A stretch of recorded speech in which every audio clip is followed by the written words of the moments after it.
on the Six Screens Telenetwork, earning the reputation of giving all the right ingredients, uninhibited, in exposing the hard, cold facts about the Watchtower Society.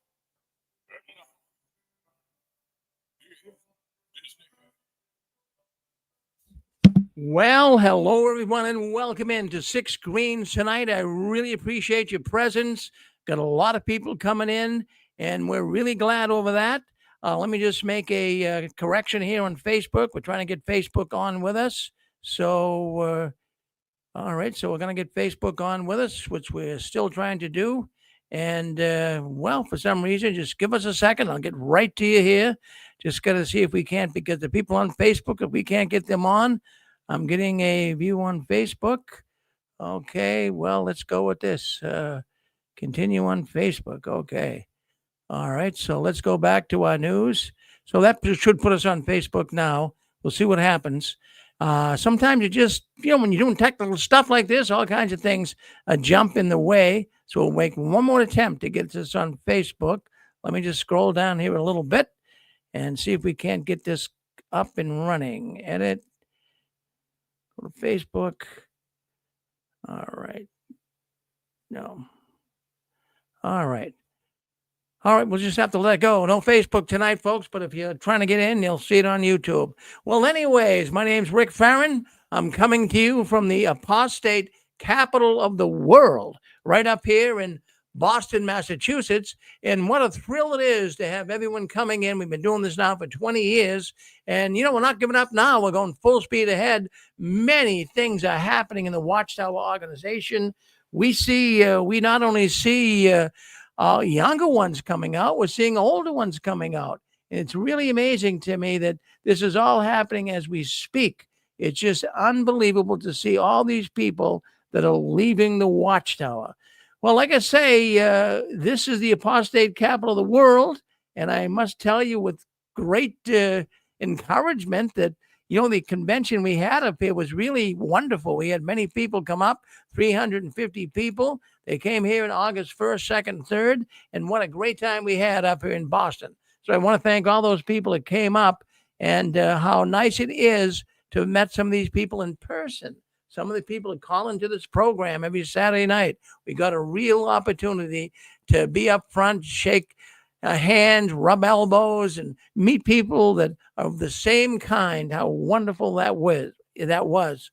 Well, friends, you all know it. I mean, I know it. You guys know it. Jehovah's Witnesses are becoming, in fact, they already are, let's go with that, a worldwide toxic poison organization. The Watchtower organization now has a toxic brand attached to it. And you know who's noticing it? Now, not only many of us ex-witnesses, but people in the world are noticing how toxic the Watchtower brand is becoming. And now also the governments, we talk about it every week, right? The governments are now noticing how toxic the Watchtower is. And I find it very interesting that all of the European governments, they are noticing, they are seeing Watchtower for what they really are. And these countries are not happy. Oh, I talk about these countries every week, huh? Belgium, France a couple of weeks ago, Slovakia. We've got Norway. Of course, we know about Russia. Well, I've counted 12 governments right now that are really, well, Watchtower's banned. First of all, I'm going to take Russia out of the current view on Jehovah's Witnesses. Did you know the Watchtower is banned in 34 countries? But we're not talking about that. We know they've been banned in some of these countries for a long time. But we're talking about government scrutiny now coming down on the Watchtower for their evil tactics, for their destroying families, shunning, for their sexual child abuse cover-ups. The Watchtower is now losing ground. There is increasing government scrutiny. These governments are seeing such unethical practices, and it's being accelerated every day. lawsuits. My goodness, every single day, it's almost as though the Watchtower has some type of a lawsuit going on. And for a number of reasons. First and foremost, of course, for child sex abuse. But there are people right now trying to sue the Watchtower for shunning. Yes. And there's also people that are suing the Watchtower for alienation of affection. They've been destroyed. Their families have been ruined because of the Watchtower. So with all this happening, governments with this toxic brand, well, what happens next? Well, you might say, well, who really knows what's going to happen next? The world knows the Watchtower is a toxic brand. And whatever happens next is going to happen. But, I got thinking, the Jehovah's Witnesses, they really are not a big organization as we think. Us ex-witnesses, we've been touched by them, and it's big in our minds. But there's plenty of people around the world that have never heard of the Jehovah's Witnesses. They're really unaware of their existence, really, when you think about it. Watchtower is a very small religion, as religions go, and relatively unimportant. Yeah, in the world of religion, the Watchtower is kind of unimportant. They're really just a pimple on a rhino's back.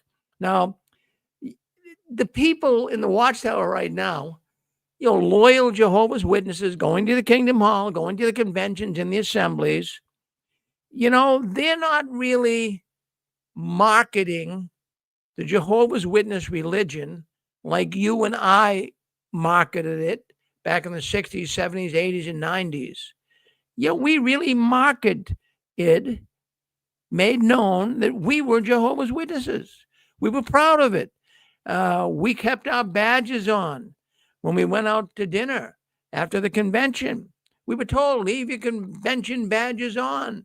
Let people know you're Jehovah's Witnesses. At one time, we were all so proud to be in the forefront. Boy, you would walk down the street, door to door, with your shoes shined, your suit on, your nice short haircut. You walked down the street and you were proud to be one of Jehovah's Witnesses. In the women, they were proud to walk down the street together, husband and wife, children with them. It was like an amazing thing. You wanted the world to see that you were different. Well, that's all gone up in smoke. They're not different anymore. They're just dressing anyway. They got beards. You don't even know the witnesses anymore. What's going on? Are the witnesses proud to be in the forefront? Evidently not. It seems weird. It really, really does seem weird. And not only that, there are other things too that I got noticing that the witnesses don't do anymore. It shows me that they're really not proud to be the witnesses that they used to be. And you say, well, what are some of these things? Well, how about car windows? You say, well, what's car windows have to do with this? I can remember going to conventions, and I would put a Watchtower magazine in the window of the car. I'd stick them in the back window. I'd stick them in the side window. And I was proud to let people know I was one of Jehovah's Witnesses. And you were probably too, right? You probably said, wow, I was so proud to be one of Jehovah's Witnesses. And I did all of these things Rick's talking about here tonight. But let me tell you something. Right off the bat. That's not happening anymore. The witnesses don't seem to be proud to be one of Jehovah's Witnesses. Now, they're keeping a very low-key approach. And, I saw this up front and close. Going back a couple of months ago, I was out in Illinois, and there was an assembly hall, Romeoville Assembly Hall. And they had a convention. It was the regional convention. And I was with my daughter, and I took her out to lunch to Popeyes. We both love Popeyes chicken. You probably love it too, right? So we went out to Popeyes. And so my daughter says to me, hey, Dad, I think that family sitting behind us, I think they're Jehovah's Witnesses. I says, well, what makes you say that, Jamie? They were sitting behind me, so I wasn't turning around. I didn't see them. She says, well, the man is wearing a nice suit. The kids are all dressed. And a couple of ladies that were there had nice dresses on, clean, pressed. She said, I think they're Jehovah's Witnesses. So, they didn't have any badges on. And we were in that Romeoville area in Illinois where they have the convention. So I turned around and I said, hey, I says, are you folks church people? That's all I said. I says, you folks church people? They said, yeah. I said, yeah, what church? Oh, well, we're Jehovah's Witnesses. But they didn't say it with this overwhelming excitement in their voice. We're Jehovah's Witnesses. I mean, years ago, wouldn't that be the ideal time if someone turned around and said, hey, if you were eating in a restaurant and someone turned around and said to you, are you a Jehovah's Witness? Boy, you would jump for joy. You would jump off the seat. You would say, yes, I am. And you say, honey, run out to the car and get some magazines. Let's give them to this man. That didn't happen. They kind of got up, walked away, and didn't even, attempt to give me any literature. And I'm thinking, geez, that's not the way witnesses would be. So that's why I even opened up tonight with this thought. They're losing their luster. The Jehovah's Witnesses are losing their luster. They're not really that happy to be Jehovah's Witnesses like you and I were. And so I find that this is something that really must be concerning to the Watchtower governing body members and the officials. I mean, it'd be like a boss. You get a bunch of people working for you. You can get the feel. You can get the morale. When it's down, you know it. And right now, the Watchtower knows the morale of the Jehovah's Witnesses is down. There's no ands, ifs, or buts about it. And, the witnesses do. How can you be up and excited and get your levels of really enjoyment up when you also are reading in the paper about governments coming down on the witnesses? When you're reading in the paper that people are no longer wanting to associate like they used to. And you're reading this in the paper. This is not just apostate news. Geez, the Philadelphia Inquirer. Look at all the investigations they've had in the last few years. And people read this in all the Pennsylvania newspapers, large newspapers, how the Jehovah's Witnesses are losing ground. There's been many documentaries made about them, and one coming up very shortly in the next few months, one that was just made this summer, a documentary on how the witnesses are losing ground. So, the witnesses are finding out that the organization that they belong to, the great old Watchtower, is being investigated, and there's ongoing court cases. Now, they're thinking, well, we're being persecuted and, Satan's attacking us, but, not all the witnesses are stupid. I mean, one time I used to think they were, all of them, but they're not anymore. These guys are waking up. I can't believe that every witness has a level of mentality that never really progressed from a grade level 5 mentality level. I can believe that there's many that are waking up and smelling their coffee. They're seeing what's going on. These guys aren't stupid, but the Watchtower is trying to keep them stupid. I mean, if you lived, I just mentioned Pennsylvania. Governor Shapiro, back in 2023, well, he was the governor. And what happened with Shapiro? In 2023, he was the attorney general. And he started finding out about all of the corruption, the cover-ups of child molesters in the congregations. So he spearheaded a group, a grand jury investigation to look into the Watchtower covering up child sex abuse. And I mean, that, as I mentioned earlier, was all over the papers. It still is. And then he became the governor of Pennsylvania. And now that he's the governor of Pennsylvania, there's another woman. Not another woman, but a woman now is in charge. She now is the attorney general. Michelle Henry is her name. And that's all you read about in newspapers in Pennsylvania. There's an ongoing investigation. Every single congregation in Pennsylvania is being investigated. I believe there's 504 congregations, and they're all being investigated by the authorities for covering up child abuse. And boy, I'll tell you, they're uncovering all kinds of pedophiles like you couldn't believe in these kingdom halls. So don't think for a second the witnesses aren't hearing it. That's why they're losing their luster. That's why they're just, kind of not as happy as they used to be. Well, you were happy witness. Maybe you're never totally happy, but they certainly aren't happy now. And yeah, the Watchtower knows their days are numbered. It really does. They know they're on the radar screen of many governments. Really, they're on the radar screen of many ex-witnesses too for messing their families up. They know the sharks are circling. The sharks are circling the Watchtower. They're losing ground. And then what they're doing, it's like any business would do. If you had a business and you had, billions of dollars, wouldn't you take action right now knowing your ship is going down? Well, that's exactly what the Watchtower is doing. They're liquidating assets, friends. This is no puzzle to be solved here. This is quite clear. The Watchtower is liquidating assets. They're hiding as much cash as they possibly can offshore, and they're laundering money. So they gotta get as much as they can. If your business was going down and you knew it, you could see it dropping. We're going out. The ship is sinking. You're gonna grab as much as you can. Now, don't you think the governments see this too? I got thinking of this today. So the Watchtower knows they're going down, but also the governments of the world know the Watchtower is going down.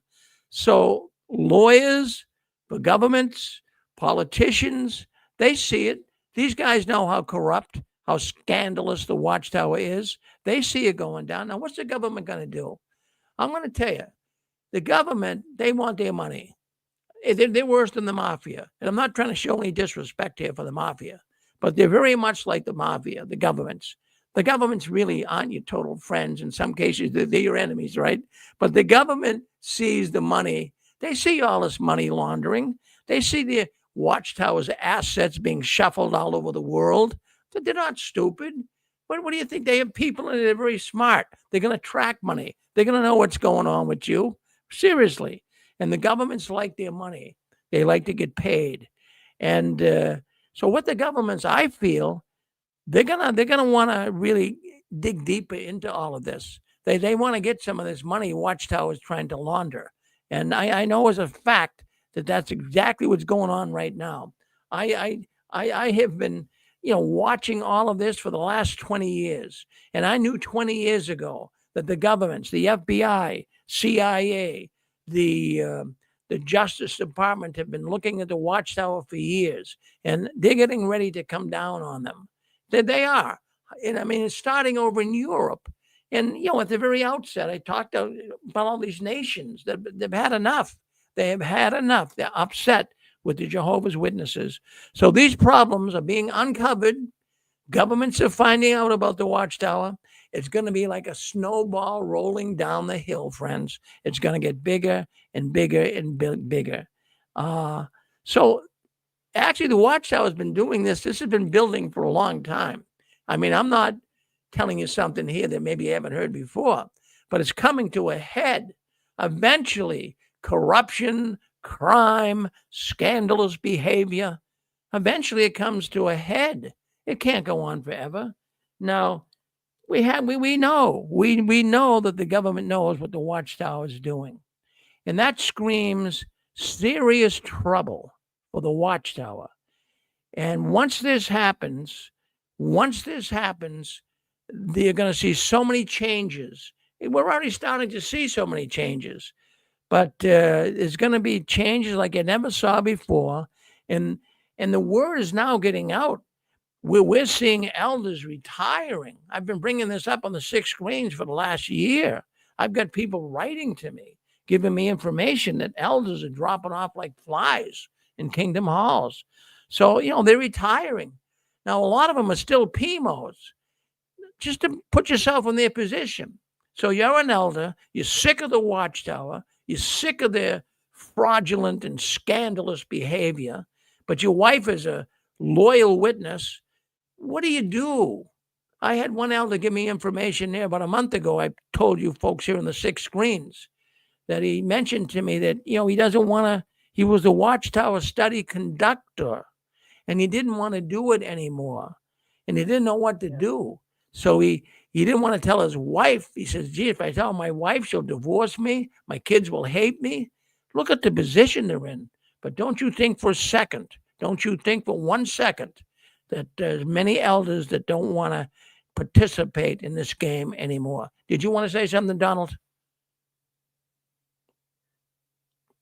All right. I was just, it's Pixie here. I was just thinking about how many countries they're in. That's always, I know I always bring that up. It's Pixie here. I was just thinking about how many countries they're in. That's always, I know I always bring that up. Oh, yeah. Well, from the last I counted, it was like 200. I think it's 236, I think, somewhere in there, in the 230s. Yeah. So what's going to happen here? Word is getting out. Elders are quitting. We're not making this up, friends. We're not trying to look through rose-colored glasses here, but I read something that really got my attention, and I wanted to share it with you and what's going on in many congregations. I'm gonna scroll down to where I can tell you this, where I got this listed. And in many congregations, there was an announcement just this week that was given to the congregations. Now, this isn't really new news, but I'm going to tell you how it is a little bit newer than what you would think. All right. There was an announcement this week where local congregations are being transitioned to sole corporations.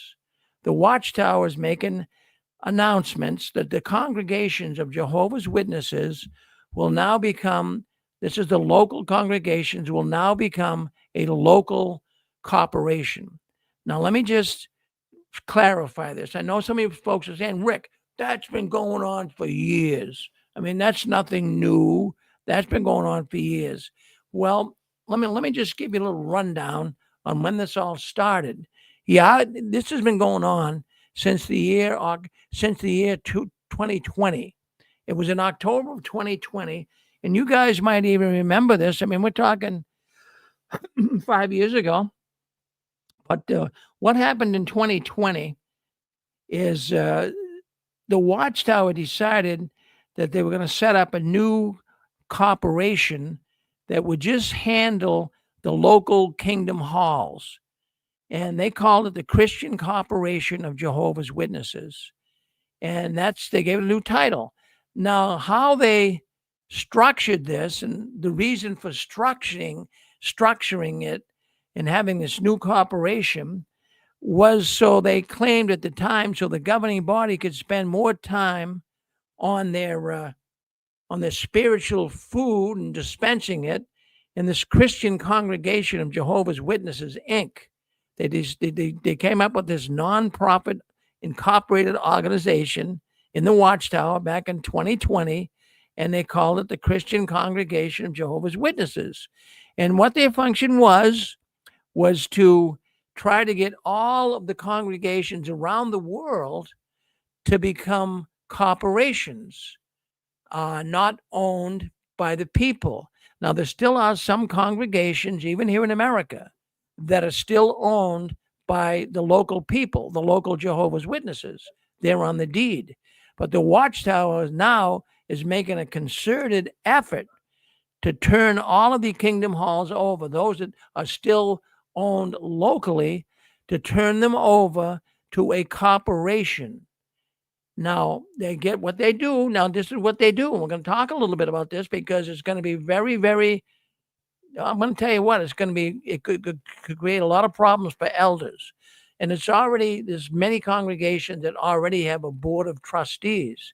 Now, when you set this corporation up, okay, I know this happened in my Kingdom Hall, the Wilmington, Massachusetts Kingdom Hall, back around that. Well, it's probably about a little earlier, but I remember when it happened.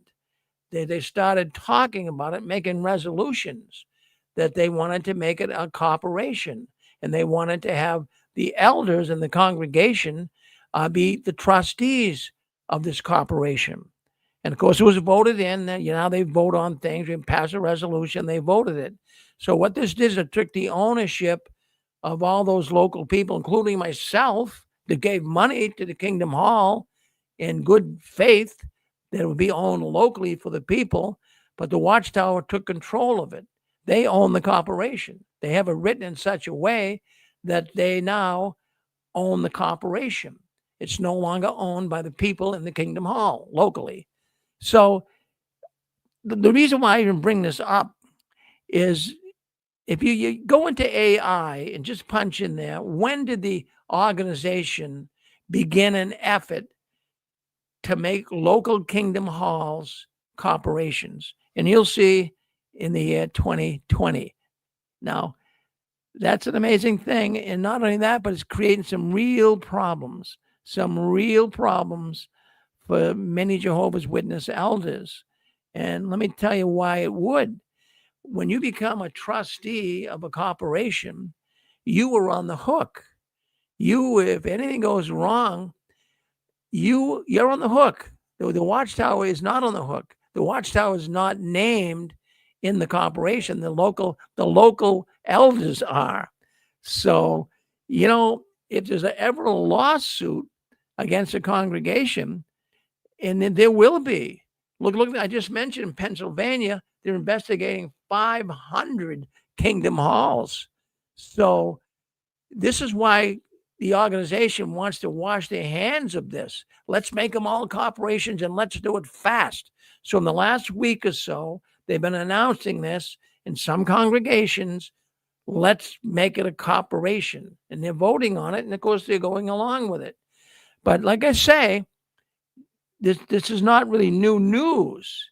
This has been going on for a while. But now the Watchtower is getting nervous with all of these lawsuits. They want to step away from it. So they're now trying to put all Kingdom Halls all around the world, not just here in America, but all the ones that are not owned by the Watchtower or by a corporation, so to speak, by trustees. They're trying to make it all owned that way as a corporation, which the Watchtower will have control over, but they're not liable. All right. Each congregation's going to be liable for its own lawsuits if it comes about to that.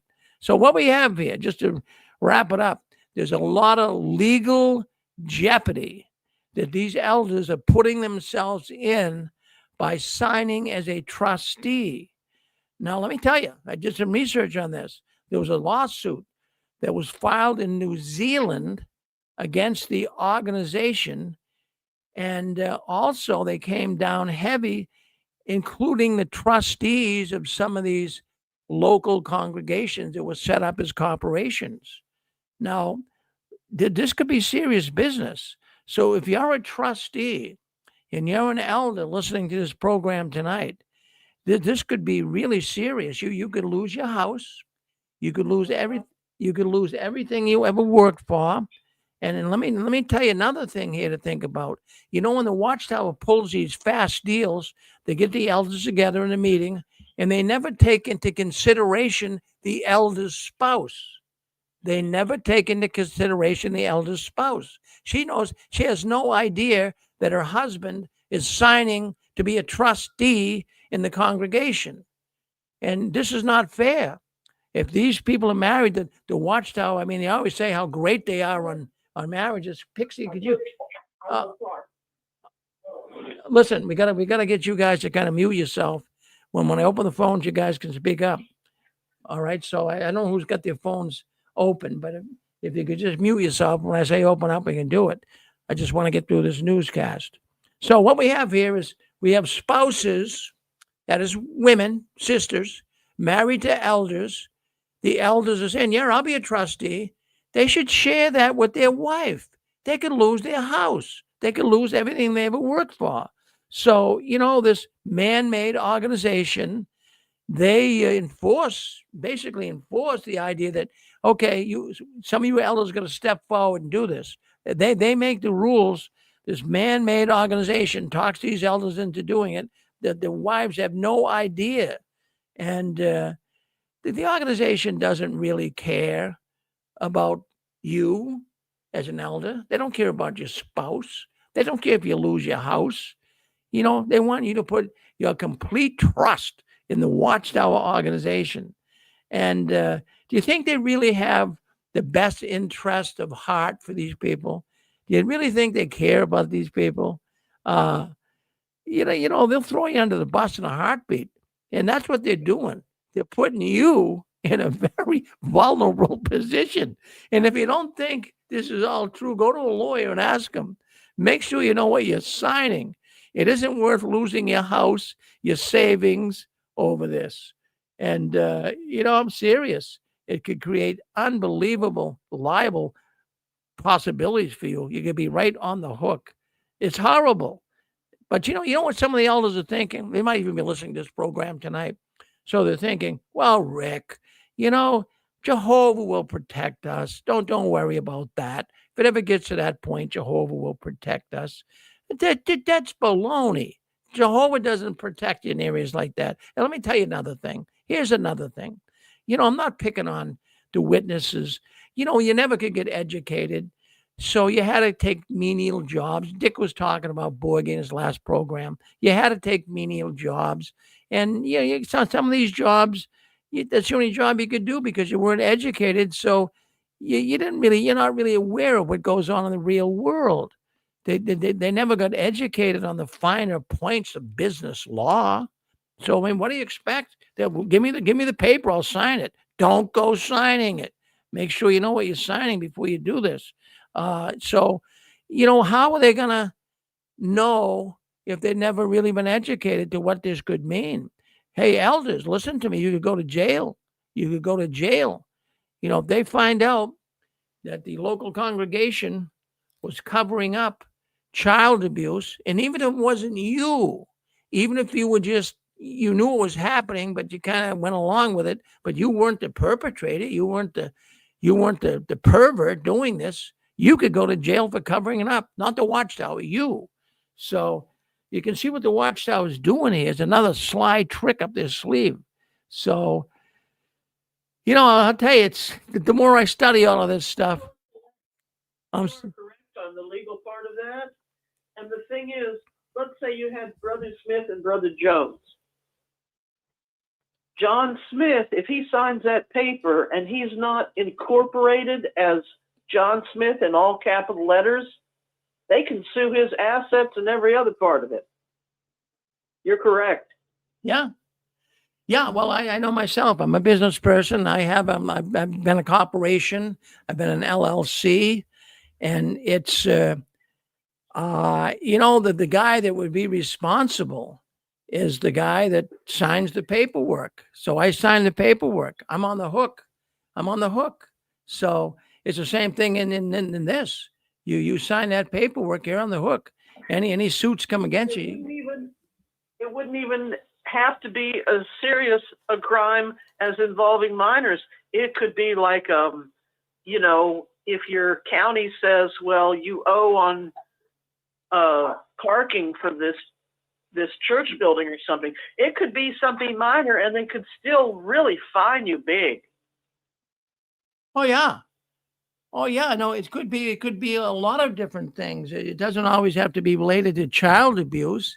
It could be right. Somebody, maybe some person comes to the Kingdom Hall and, they step out of the car and they step on some ice and they break their leg. And geez, they got all kinds of surgeries that's got to take place. Then the elders could be on the hook for even that. It doesn't have to be all scandalous stuff. Yeah. Somebody's suing each corporation for shunning too. Yeah. Or Rick, are the phone lines open yet? Phone lines are open. Can't you get in or what? Hi, it's RJ. Yeah, RJ. You talk about through a legal perspective, they want all of the rewards, but none of the liability. Well, and you have to wonder, like you always talk about elders and ministerial servants resigning, and they don't want the task anymore. I I talk to like my family members that are still in. I try not to poke the bear, but I ask them like, well, who didn't come back after COVID? Have you noticed a decline at the hall? And they said it's mostly the same, but we know the numbers are going down in certain areas. And you just got to wonder, what's their motivation for staying in? It's not a proud thing to be a witness anymore. And volunteering all that time and labor, I don't know why they don't question themselves. Well, if we just rolled the clock back a couple of years ago, I would have kind of said, well, they're just not getting it, but they are getting it now. They are waking up. I know that as a fact. We have a Facebook group. It's called Six Screens Facebook group. I cannot even believe the amount of people that are joining that group. Every day I get up. Every day I get up, and there's people wanting to join that group, and these are all, and they've been associated with the witnesses. They've been involved with the witness websites, and now they're joining the apostate websites. So something's going on. People are leaving and coming into checking things out. Yeah. Through the various like Six Screen shows, a topic that it gets brought up, but I think not enough is like field service. Like it was so important 20 years ago when I was in, but a lot of people don't share their stories from being out in field service. Like what did it teach you? What did it tell you? What were your feelings doing it? And I just remember some of the stories I went through, and I was just a kid. I probably would have rather stayed home on Saturday morning watching cartoons, but you still have to go through that routine, and you have all the stories from doing that. Oh yeah, I mean, did you like going out in service? No. Yeah, a lot of people didn't. I remember I did independent studies in high school, and one of the first things, because they encourage you to go out in field service and, work towards pioneering or whatever. And I remember going a couple times during the daytime, and I remember just doing that a couple times today, and this ain't for me. I don't enjoy this at all. Well, you can imagine what it'll be like today, as I just mentioned to the audience here tonight, that, I was proud to go out. I was proud to even say I was one of Jehovah's Witnesses. Today, I'd be very careful about it. I wouldn't let people know. I mean it. People are on to these guys. People, they don't have a very good image. At one time, they did. They're losing it. One time, even Christians used to think we were Christians. I don't know how many doors I went to, and some of the people would even say, boy, I wish my church did what you guys do. I'm going to give you, here's $10. Give it to your church. That happened lots of times when I was out in service. But I'd be afraid to even knock on the door and tell them I was a Jehovah's Witness. I'd be afraid that they'd think I was a pedophile. I mean it. If two men Jehovah's Witnesses went to a door, the household would probably open the door and say, which one of you guys is the pedophile? I mean, really, that's the type of image they're getting. Up here in Boston, when they had the problem there with cardinal law, and the Catholic Church had these problems of pedophilia, it was all written up in the Boston Globe up here. Well, what happened is a lot of the priests right in my own area, right where I live, I'm 20 miles north of Boston, but right where I live, some of these priests wouldn't even wear their collars because they were getting chastised and ridiculed, and when they walked around town. So Jehovah's Witnesses, they're not happy. I'm a Jehovah's Witness. Come talk to me. Sure, boy, I'll tell you, no, it's not the same anymore. No, Rick, there's one story that really sticks out in my mind. Was usually when you go out in field service, people are really nice to you, or they understand. They're like, well, you're not selling Kirby vacuum cleaners. and it's some type of church, just hear what they got to say, and we'll take a pamphlet, and if we're not interested, you just won't hear from us. Yeah. But I remember one lady, it was me and an older brother. He was a goofball. He kind of looked like the Pringles man, in the Pringles can. Yeah. And I was probably 18 or 19 at the time. And she was like watering her plants. She lived in a nice subdivision. And this lady just went off on us. Like, she went off on the brother. But one thing she said that stuck with me, and this is a life lesson I use, or I try to incorporate and understand, is she was saying she was giving him the business. She must have been smart about cults or knew whatever, or knew about witnesses. She was giving him the business, and she was reading him the riot act. But then she just said to me, "You're young. I'll pray for you, but he should know better." And then we talk about, all the stuff that goes on in the organization. And it's a lot different for a 20-year-old that has like 5 years of patterns or 10 years of patterns.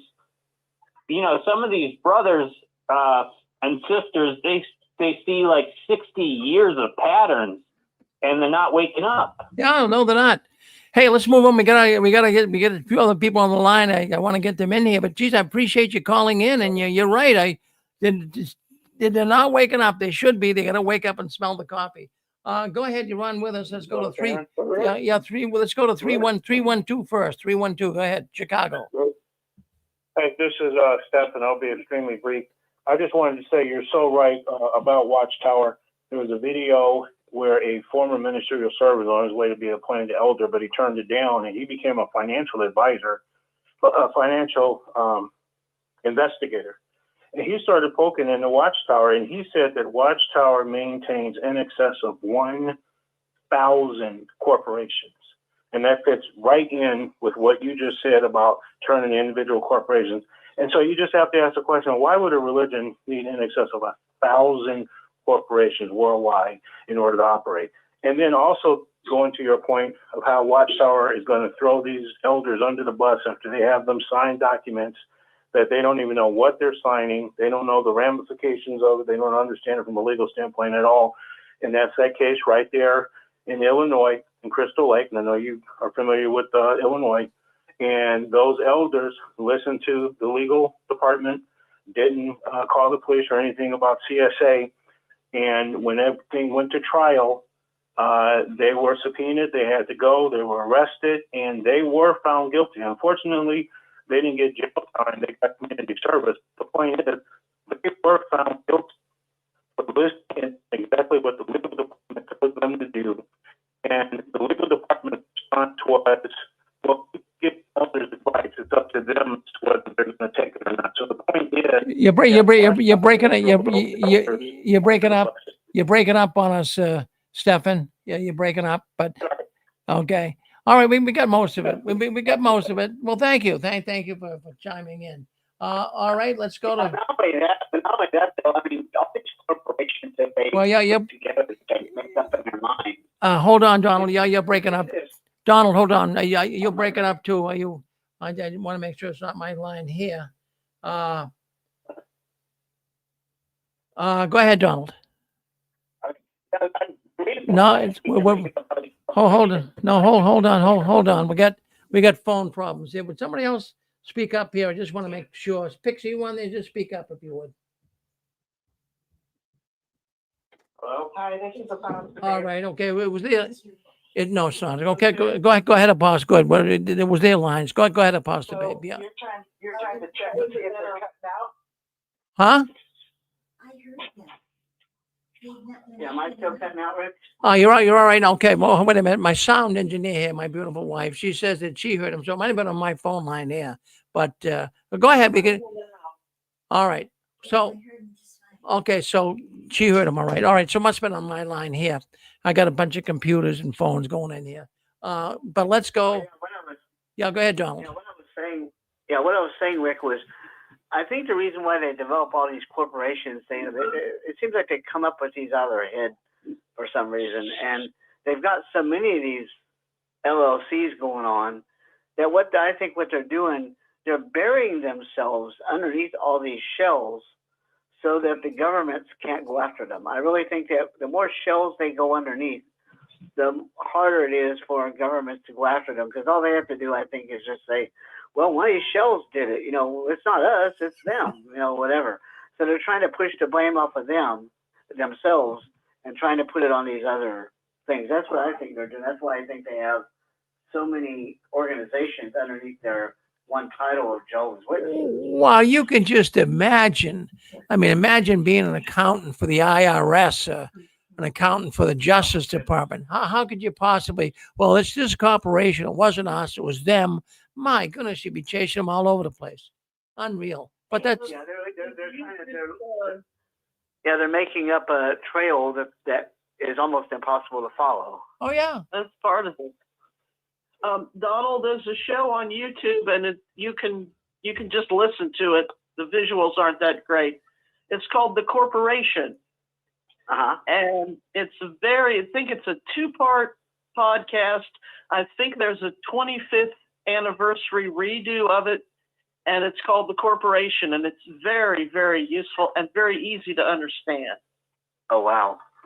And a corporation, technically under Black's Law Dictionary, is a person, and a corporation is very hard to sue. So you're on the right track. Yep. And I heard years ago, I don't know if this was true or not, but I heard years ago that Charles Taze Russell owned most of the turpentine in the world, which is a strange commodity to own. But they've been legally pretty savvy for a long time. well, I never heard of that one. Maybe they're drinking that. Well, you might be right with that. I'll tell you what, though, it's just strange. It's just so strange. I wake up in the middle of the night, and I tell you guys this all the time. Geez, you wake up in the middle of the night, and you say, what is it? My relatives, many of them still stuck in there. I'm saying, what is the glue? What is holding these people together? It is a combination of a lot of things. But I like what Donald just said. Maybe they're drinking the turpentine. Never mind the Kool-Aid. So, okay, who wants to speak up? You're on with us. 409, is that you? I think that's you, Donald. Yeah. All right. Well, I mean, there's other things happening. Yes, Dick. Yeah, thank you. My thought is, I can remember being asked to be part of the corporation, be on the board, and I was just made ministerial servant. And I was really flattered by that. I had no idea. I've never been on any boards before, never been a part of a corporation. I said, certainly. I was flattered they asked me. Now I realized at the time I owned my own home, and I had two young boys in that home. And we had at least 5 pedophiles that I knew of. And actually, it would have been 6 pedophiles if you count the person that abused Luke. So they put me in a very precarious position, and I had no knowledge. Years later, I went to a business college. I understood what a corporation was, understood what an LLC is, and all that good stuff. But most of Jehovah's Witnesses that are on these corporation boards don't know that they are liable if somebody breaks their leg on their property, or somebody gets hit by a snowplow on their property, that they could actually be sued for their house, and the Watchtower would raise them for you. Thank you, Rick. Well, you're welcome, Dick. Now here's the thing. There's people probably listening to this program and saying, Rick, cut the chase here. The corporation protects you, LLCs, corporation, they protect you. That's why they do it. Well, let me tell you something. Oh yeah. The thing is, you can't be, I don't know, you can't be sued is what the protection generally would be. But what you'd have to do is you would have to go bankrupt. suppose, just imagine this. I'm just going to create a scenario here. Dick mentioned someone being hit by a snowplow. So you got an old man comes to the meeting for the first time, steps out of his car, and whammo, he gets smacked right in the back by a snowplow and puts him in the hospital. So he sues the local congregation for $2 million. His life is never going to be the same. So you get Brother Zealous and Brother Faithful, who faithfully signed their name on the dotted line. So they're thinking, well, it's no problem. They're not going to be able to sue me. Well, I'll tell you what, you might have to go bankrupt over it. If the court found out that, this is an issue that could go deeper than we see, you might be able to slide and get off. But if you talk to a lawyer before you signed, you might find if it's not written properly, you could be on the hook. And suppose you sued for $2 million. Geez, you're not going to reach in your back pocket and pull out $2 million. So you're going to have to come up with that money. And if you can't come up with the money, you say, well, I'll just go bankrupt. Yeah, and then your whole life can be really upset for a number of years. So, you want to think about it before you sign on the dotted line. Thank you. Somebody's really making a lot of noise. I'm going to mute some people here. Yeah, there's a lot of noise going on here in the background. You want to remember what you want to do when you come on the program, you unmute yourself by hitting *6. And then what you do is you mute yourself again when you get off. I know I kind of figured about doing that too, but boy, it makes it so much better and so much clearer. Well, the Watchtower, yeah, you want to say something? Go ahead. Hi, this is Chewy. Chewy, how you doing? I haven't heard from you for a while. Yes. Yeah. Hey, I had an interesting. I went back there to the bathroom, and my wife, which is still in. Okay, she's about halfway there now, Rick. Oh. She's just the demeanor is all over. Her demeanor has changed, but the conversation that I heard, I was in the bathroom. And she was talking to a sister, which was in the congregation. At first, I thought it was a member of her family, but it was a sister in the congregation. And this is what she was saying. This is interesting. She said they were talking about a photo that was passed around the congregation, and it had a group of older sisters, and it had a group of younger sisters. And the older sisters could not stand the way the new sisters were dressed in their pantsuits. There was a division. You should have heard the conversation. She said, I can't believe they're dressing like that. Wow, they look so ugly. It's so horrible the way they dress anymore. I was like, whoa. And then so I left, all right? And then I said, well, let me get a little bit more of that, right? So I went back and I listened to it a little bit more, and she was talking to a sister who was having problems with the way they dressed because of the Watchtower telling them the way they dressed, and the mom didn't like it. Well, that has got to be happening in congregations all around the world, Chewy. You better believe it, buddy. You better believe it. We're going to hear more of that stuff, man. Yeah. Oh no. Well, I'll tell you. Well, so you think your wife might be waking up a little bit? Oh yeah. We did this, Rick. We did this. We kind of got in a little bit of an argument, and I kind of select my arguments, right? I don't go off on anything. I select my argument, and she kind of turned me. She kind of said something, and it kind of turned me the wrong way. And I said, you know what, babe? I said, there's 2 out-of-state lawsuits, out-of-court lawsuits that were settled in New York, and they did that to silence the kids, to silence the one that was hurt. And she had tears coming down her eyes, Rick. Boy, I said that, and I backed off. I didn't say another word. She knows. There's like a lot of them are just staying on there because they ain't got nowhere else to go. Well, good for you, Chewy. Boy, that's going to be music to your ears. That's good. Boy, you must be walking, on a cloud here. My goodness, that's wonderful. Wonderful. Right.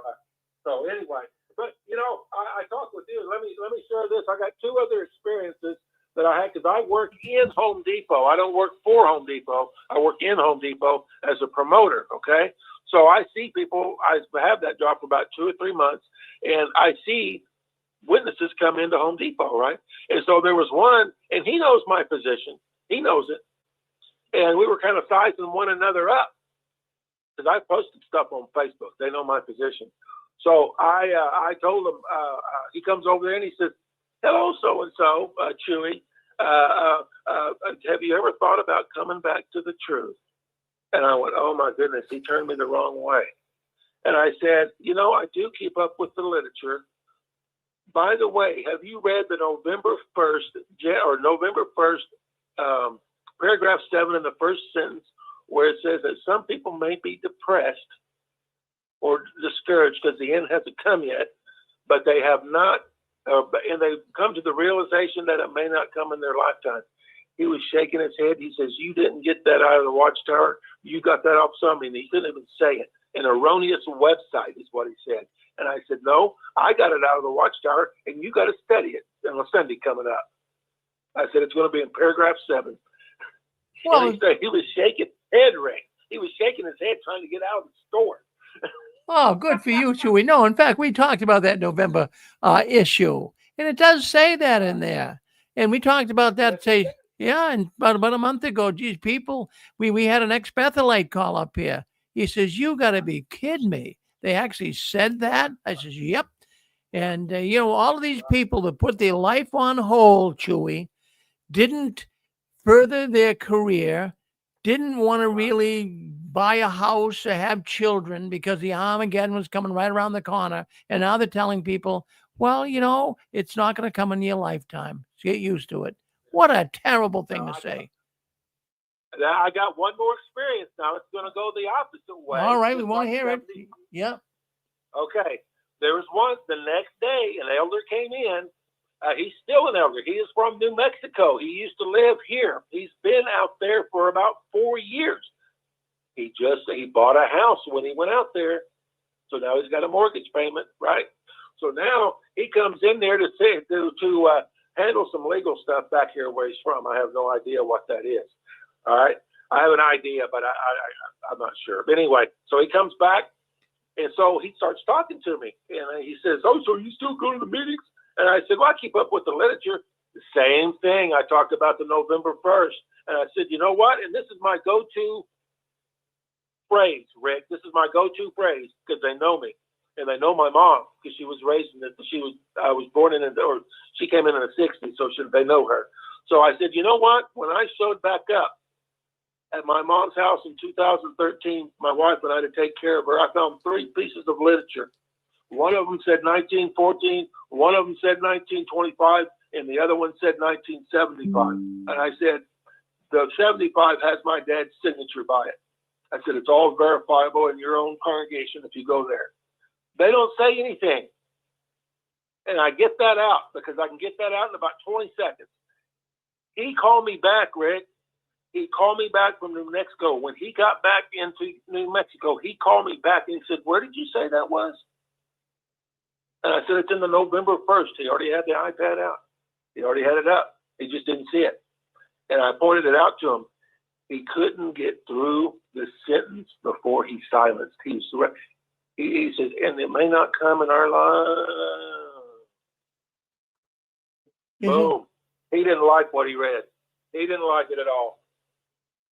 Well, look at that, huh? Well, not that, no, Chewy, that's good. You make some progress. Making some progress. See that? This is, well, what really got my heart pounding here is your wife discussing that with the sisters in the bathroom. Right. On the clothing. I can put a lot of legs on that one. I mean, no pun intended here, but I could carry that one forward. That's happening not just in your congregation in Oklahoma. That's happening all over the world. People are getting ticked off. There's getting to be divisions caused. The Watchtower always said, let's not cause divisions. They're causing them, Right, exactly. And one final thing on that one elder, when he called me back, he was silent for 20 seconds. When he got through that sentence, he was silent for about 10 to 15 seconds. And then the only thing he could say is, don't give up, put money in the bank. That's what he said. Don't give up and put money in the bank. And I said, Mike, I've been putting money in the bank for about 15 years now. Yes. Oh, wow. Yeah. That was an experience, Rick. That was an experience. Well, good for you. Now, how was it you were able to talk tonight? Are you outside or something? Because I know you don't want your wife to hear you. No, actually, my wife is over. She's over at a congregation about 30 miles from here.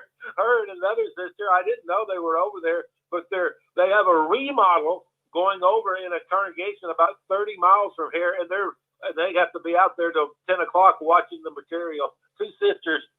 Oh boy, yeah. Well, that gives you free night. That gives you night to call us Six Screens. Yeah, right. That's why I'm on here now. Well, thank you. And then who knows? Maybe within the next year, maybe your wife will be listening in too. That'd be wonderful. Yeah, that's right. Well, Okay, always, if I've got anything, I'll come back. well, thank you, Chewy. Always good to talk to Chewy. My goodness, he's a good man. He's out there in Oklahoma. Wow, I'll tell you. No, his wife is a witness, friends. And I'll have to tell you something. He's got a good marriage. He loves his wife. I know he does. And she loves him, and they have a good marriage. And that can happen too. But boy, how much nicer it could be if you could get your mate out of the Watchtower. It would be so good. And there's so many. You heard from David Wexlow on earlier. He was on Dick and Constance show. And that poor man, too, he's married to a witness, and she's a real gung-ho witness. And, man, it's just driving him. In fact, I'll tell you what, he came on last week and says that it actually, and he's not an old man. I don't know who David is, but I don't think he's much over 55 or so. But he had a stroke. He says the Watchtower gave him a stroke. And if you're listening, David, I hope you're recovering. I hope you're doing all right. But he mentioned that last week on the program. That's pretty... if they come on and say that, there must be valid reason. I mean, he probably couldn't prove it in the court of law, but he says he gets so frustrated with what his wife does in the Watchtower and the way that they control her. He just couldn't handle it, and it overloaded his donkey, so to speak, and he had a stroke, of all things. And he blamed the Watchtower for that. But, I mean, how many people think about how many people get sick? How many people get sick of having a relative, a close friend, especially a mate, a spouse, especially having a spouse that's a witness and you're not? Can you imagine the friction? Holy mackerel, you're going to be walking around tiptoeing through the tulips every day? That is going to be brutal. That is good. There's a lot of expense because we were expected to have a nice car. We were expected to dress up all the time.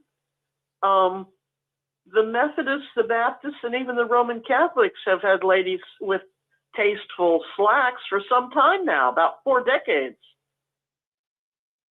Yeah, well, yeah, if it's done tastefully, Pixie, I know. I think a pantsuit on a woman looks good.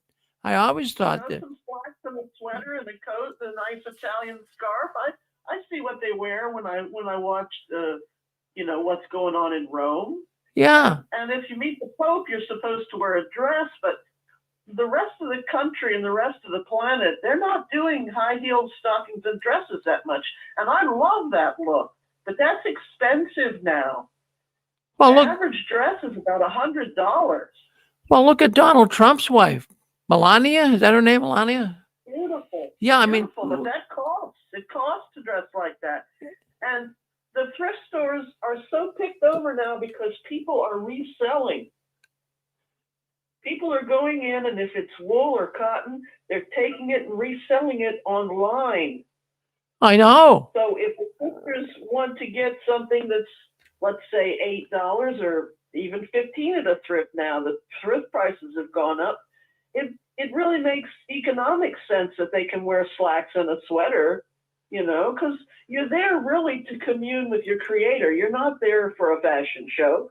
And when I was the fashion show, so I know. Yeah, well, I mean, I know he's the best dressed witness in Virginia, so I mean, really. I was. Well, and 3 inch heels too. Well, but you bring up this idea of pantsuits, and well, I have to tell you, I was telling Susan right down where I work there in the city next to me where I live. And I saw the cart witnesses. I brought this up a couple of weeks ago on the 6 Screens. And at first, I didn't know what I was seeing. I saw this woman. I thought she was homeless. And she was wheeling a cart. She really, I'm serious. She was wheeling a cart behind her. And I couldn't read it. I couldn't see the jw.org, but it looked like one of those little grocery carts that, homeless people walk around the city with. and put their groceries in there. So I said, "Well, that's a poor woman." And sure enough, was another woman with her, and they were really dressed like really it wasn't good. It wasn't like nice pressed slacks. It was all, looked like leisure clothes type. They're not pressed. Well, if they're going to do the cart, they should probably dress to the nines, for that part. But Yeah. I do have great compassion for the older ones, as we used to say, because I think for a lot of them, they've been in so long, it's almost like, well, if we go to the meeting, we can have a lunch with some people when we're done. It's their social network. But they're at risk because of that blood policy. Because when you're older, sometimes you have to have surgery. Well, yeah, but I'll tell you what. I was trying to. What I can't read body language, but I read a book about it once. There's certain things. I mean, I can't tell you that I'm not an expert, but there's certain things that people do, their demeanor, their persona, the way they walk. I always talk about you see a person walking with a spring in their step. What does that indicate to you if you see a person walking with a spring? That's youth and energy, because I was always energetic. And when you get close to the age I am and you are, it's harder to stand up straight. It's harder to project that energy. It's harder to be leaping across the room. Yeah. So a lot of these people are older. They're not going to be the top sales. They're beloved older ones that should be, praying and reading the Bible and having cake and coffee. Well, amen to that. But what I'm looking for when I see the witnesses, especially these women out there with these carts in the city next to me, I'm looking for a spring in their step. I'm not seeing it. If you're really excited about what you're doing, you're going to bounce around. And they weren't old women either. They're probably in their 50s. But I'm thinking, they had no spring in their step. It was almost like mundane, ordinary. I hate doing this. I didn't really see any real life going on there. And so that's what you want to look for. And I'll tell you what, even when I used to go out in service, and like I was even saying at the outset of the program, I was proud, Pixie, to be a Jehovah's Witness. Oh, yeah. I mean, I don't know if it's. And walking in service was good aerobics. I mean, it kept us young in a way. We burned some calories and Yeah, in fact, I was thinking about it. Well, I think about it a lot. As I drive around, I don't see many witnesses, but I see them once in a while. I haven't really. Well, I have seen them go door to door within the last month. I have seen that, and I will say this that. We used to be. I don't want to sound like a narcissist here. I don't want to sound like some person that had my nose turned up, but I felt pretty elite. I felt like a Navy SEAL going down the street. And hey, look at in fact, because we were always told. I can remember an elder from the platform. He said, when you folks go out in service, when you brothers and sisters go out in service, you're smarter than anyone you're ever going to talk to.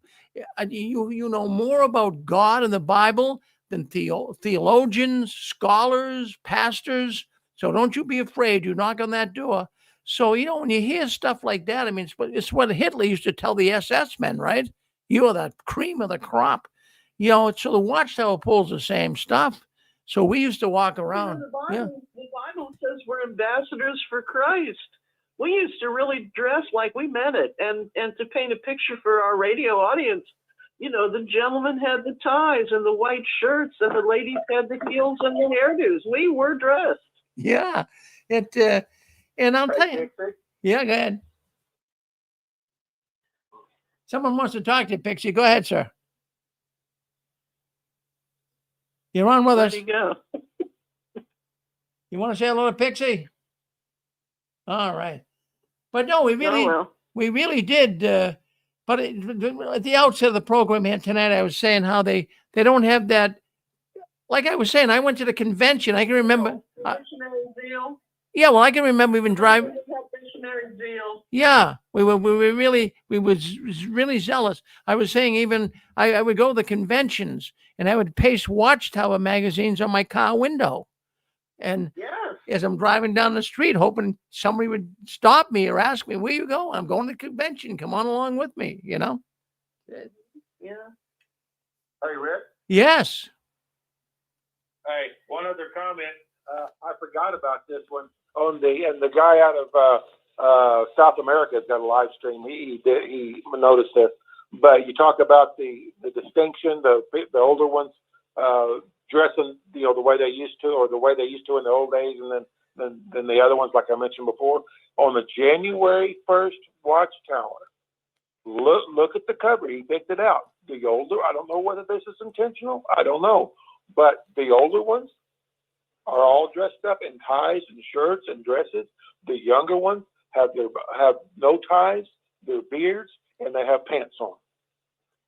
Now, why that is, I don't know, but he's picked it out and he's right. There is a distinction between the two. Look at it when you get a chance. I will. Right. Yeah.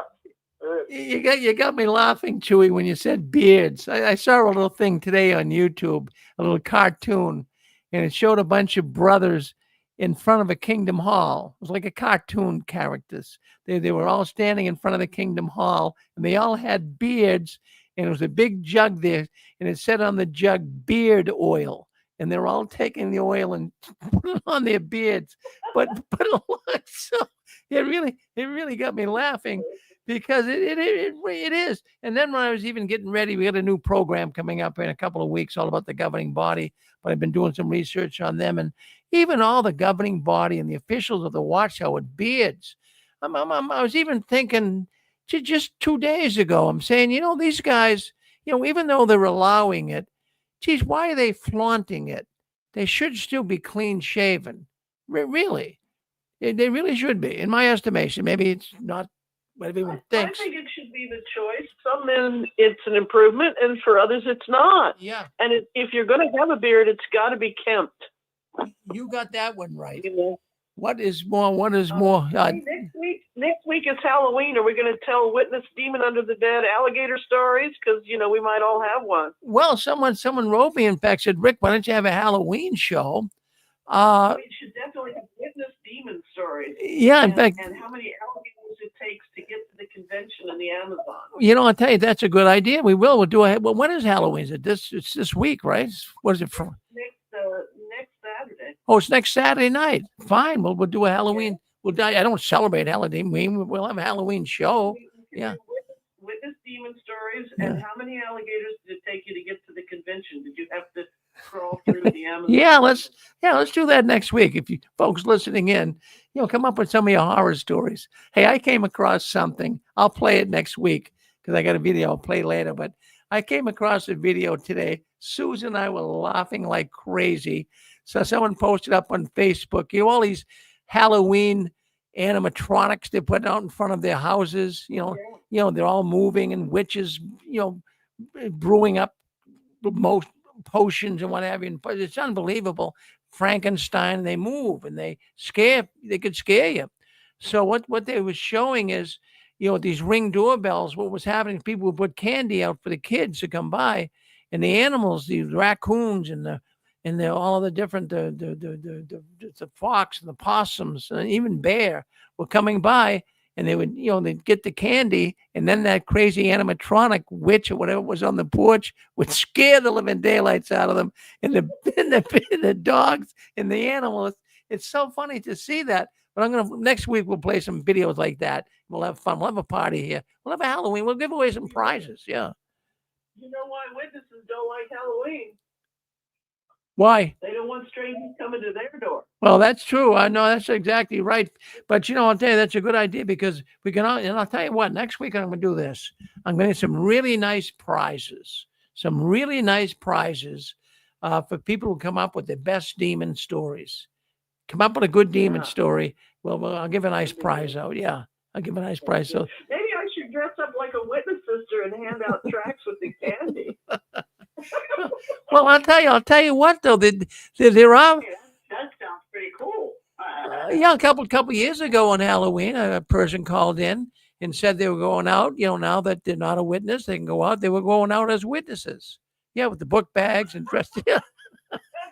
That's great. Yeah. So we'll have some fun next Saturday night. Yeah.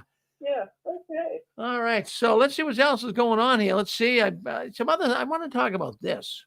This got my attention. Watchtower. lately they're not looking to make their neighbors very happy. In fact, it looks like I'm not going to say deliberately aggravating their neighbors, but we talked about a couple of weeks ago up in Ramapo. They've been working on the roads up there. Somehow they're having all kinds of trouble putting the gas pipes in, the electric underground wires or whatever. The traffic is all jammed up. The people are so upset. They never had traffic like that before. The town of Ramapo is trying to solve the problem. The witnesses are trying to get it done as fast as they can, but they get the whole community all upset. So that's in Ramapo, New York. I mean, it can happen. I'm not saying it's the Watchtower's fault, but they're not really offering any feelings toward the people in the town. They're trying to appease them to some degree, but boy, they're really getting the people up in Ramapo area upset. Then I came across this. Oh my goodness, I can't believe what I came across here up in Paterson, New York. I found that some legal action is coming against the Watchtower up in the town of Paterson. Now, we all know Paterson.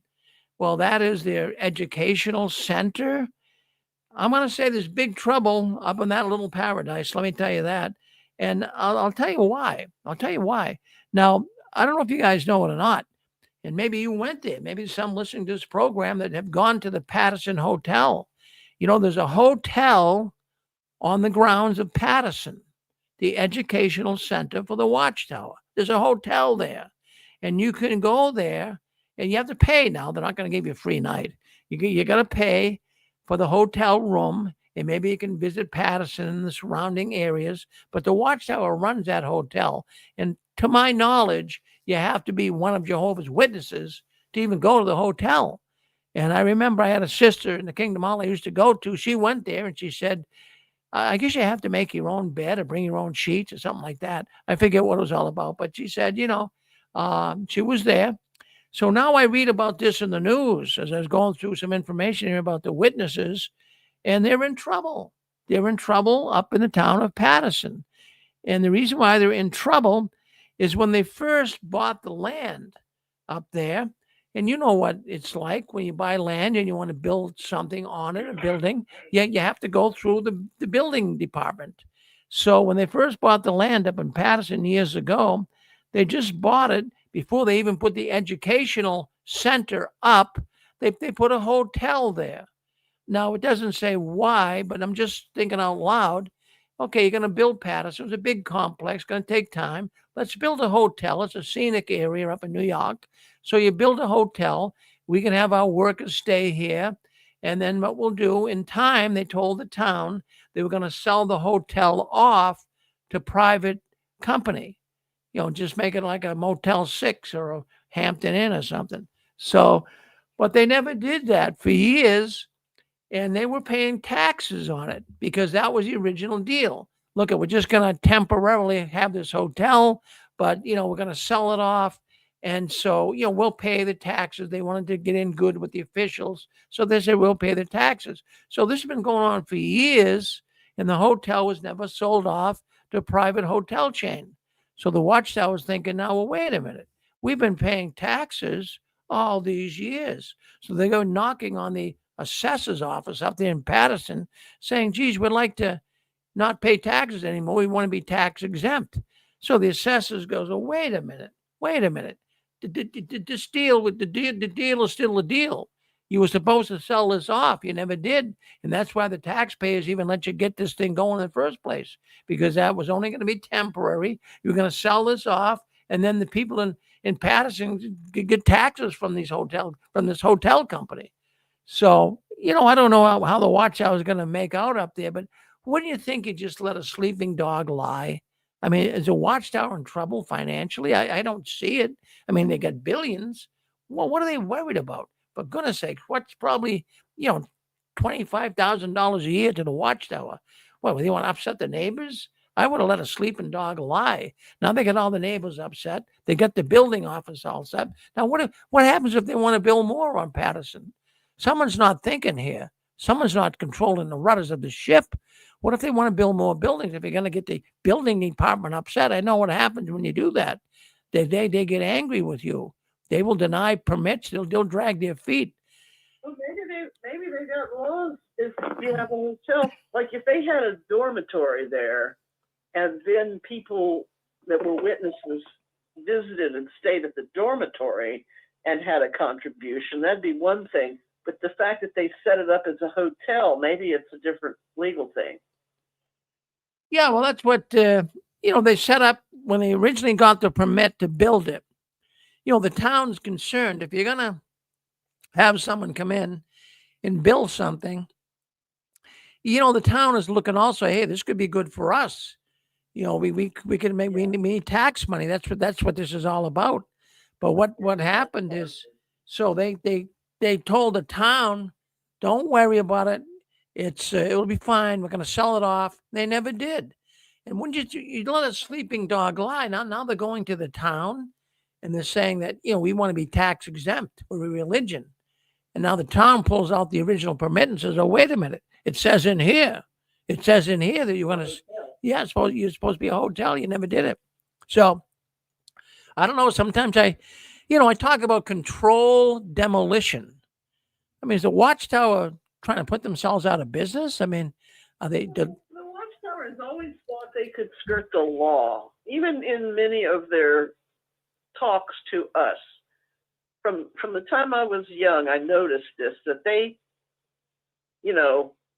my neighborhood, we always followed the law.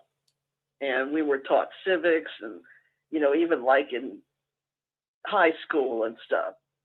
And then I'd go on a Thursday night and this group there at the Kingdom Hall was telling me how they're a theocracy and they're this and they're that. And I'm like, no, that's not the law. So this is another instance of them thinking they can go around Robin Hood's barn and not have to pay tax. Well, I'll tell you what. I like what you said there, Pixie, because the Watchtower does think they're above the law. They really do. And I think they're a theocracy. I can remember I was so conscientious as one of Jehovah's Witnesses. I mean, I wanted to do everything that the Watchtower said to do would be right. I wanted to be as honest as I could with taxes, with driving a car. Don't go over the speed limit. Make sure you get your sticker on your car and get it inspected, and make sure you don't have bald tires because you could be blood guilty if you hit somebody out in service if you had a blowout. I mean, I used to think of stuff like this. I went overboard. My conscience, and even as far as I can remember. Now, this is crazy. I know people are listening in. They can say, Rick, boy, you're a really conscientious guy. But I bought a house when I was a younger guy and moved in. And I always wanted a refrigerator with an ice maker, But, geez, I'm having a house. So I bought a nice refrigerator and had an ice maker. But, I couldn't afford to have a plumber come in and do it. And, I was even going to do it myself. I could. It was easy. You could do it. You screw the pipe to the faucet and what have you. But I says, well, it really requires a permit in the town. You're supposed to get a plumbing permit. But I couldn't afford to have the plumber come in. I was just scraping by, trying to pay the mortgage on the new house. Right. So anyways, I'm thinking, the Watchtower, I want to try to, be honest and be upfront. And when I can afford it, I'll put an ice maker, have a plumber come in. Never did. I never did have it done. But anyways, to make a long story short, I go down the Kingdom Hall where, the elders are the ones pushing this honesty stuff. And there's an elder down there putting a soda fountain, a bubbler, whatever you want to call it. Up here we call them bubblers, but not a soda fountain, but a water fountain. A water fountain. We call them bubblers up here in New England. But so I see them putting, you need a permit. You need a permit to put one of those in. You need a plumber doing it. But who's doing it? The elders. So I'm saying, these guys, the hypocrites, you make sure you're doing everything right, but they don't do it right, So I was very conscious. More so as the time goes on. I think we all used to be honest, like you say, and conscientious. And We were taught it at school. We were taught it at the Kingdom Hall. We pay our taxes on time. We make sure the car is good and all like that. But decades later, here we are in 2025, and I don't see the same fine character amongst a lot of these members now. I told you about how we had thefts and all the things that went and trying to extort the house, and that wouldn't have happened when you and I were young. It seems like different people. Yeah, I'll tell you, this over conscientious thing. In fact, we had a brother at the hall.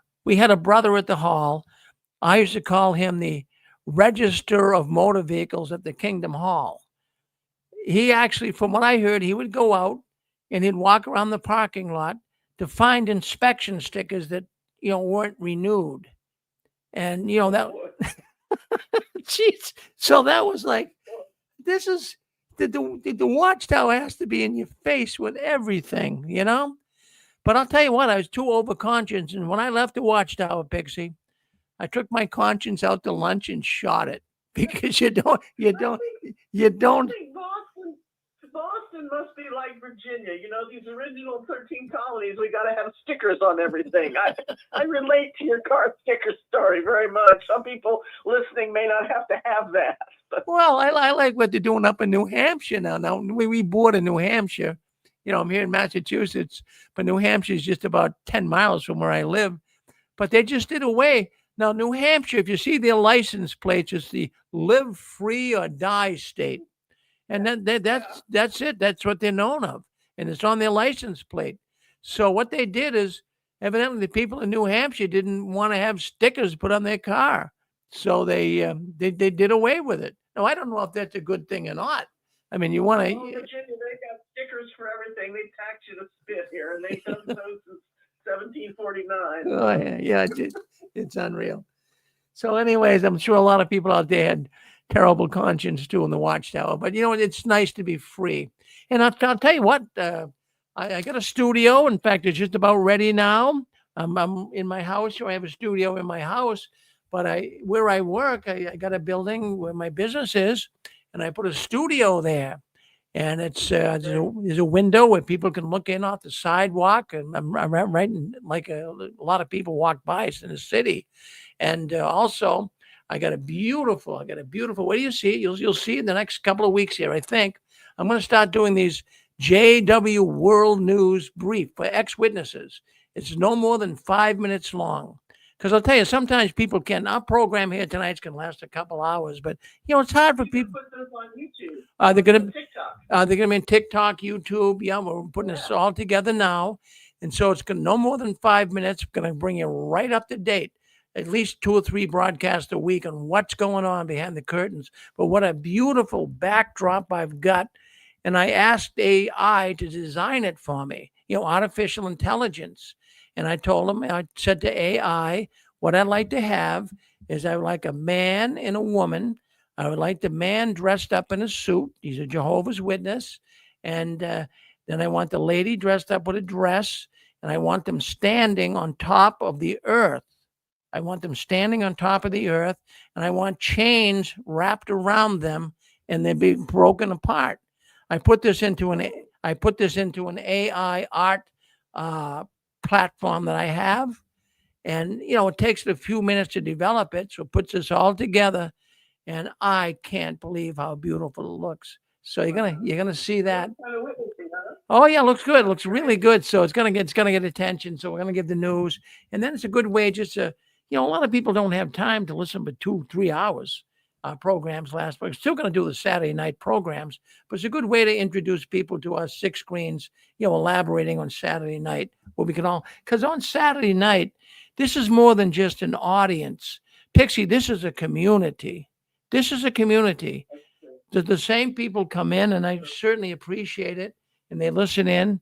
Right now, we have about 200 people listening live, and then it goes up, and thousands more you listen to it when it goes up. But, you know, we have a good audience every Saturday night, and we really appreciate that. And all you folks out there that listen in, I appreciate it dearly that you listen in. And if you haven't subscribed to our YouTube channel, it's nothing to me. It's really not. I'm not, you know, making people. I'm not doing patron stuff, and you got to pay, you know, $3.99 to listen to my 6 screens. I'm not pulling all that stuff. So if you want to subscribe to the 6 screens, go ahead, subscribe to it, and you don't want to miss it because we got a lot of good programming coming up in the future. We got some brand new programs going to be starting. So we're looking forward to that. I think it's nice that you have it for free and there's no subscription. And if they do subscribe to the bell, if they do ring the bell, then they'll get the latest program next week as well. So it's helpful to them.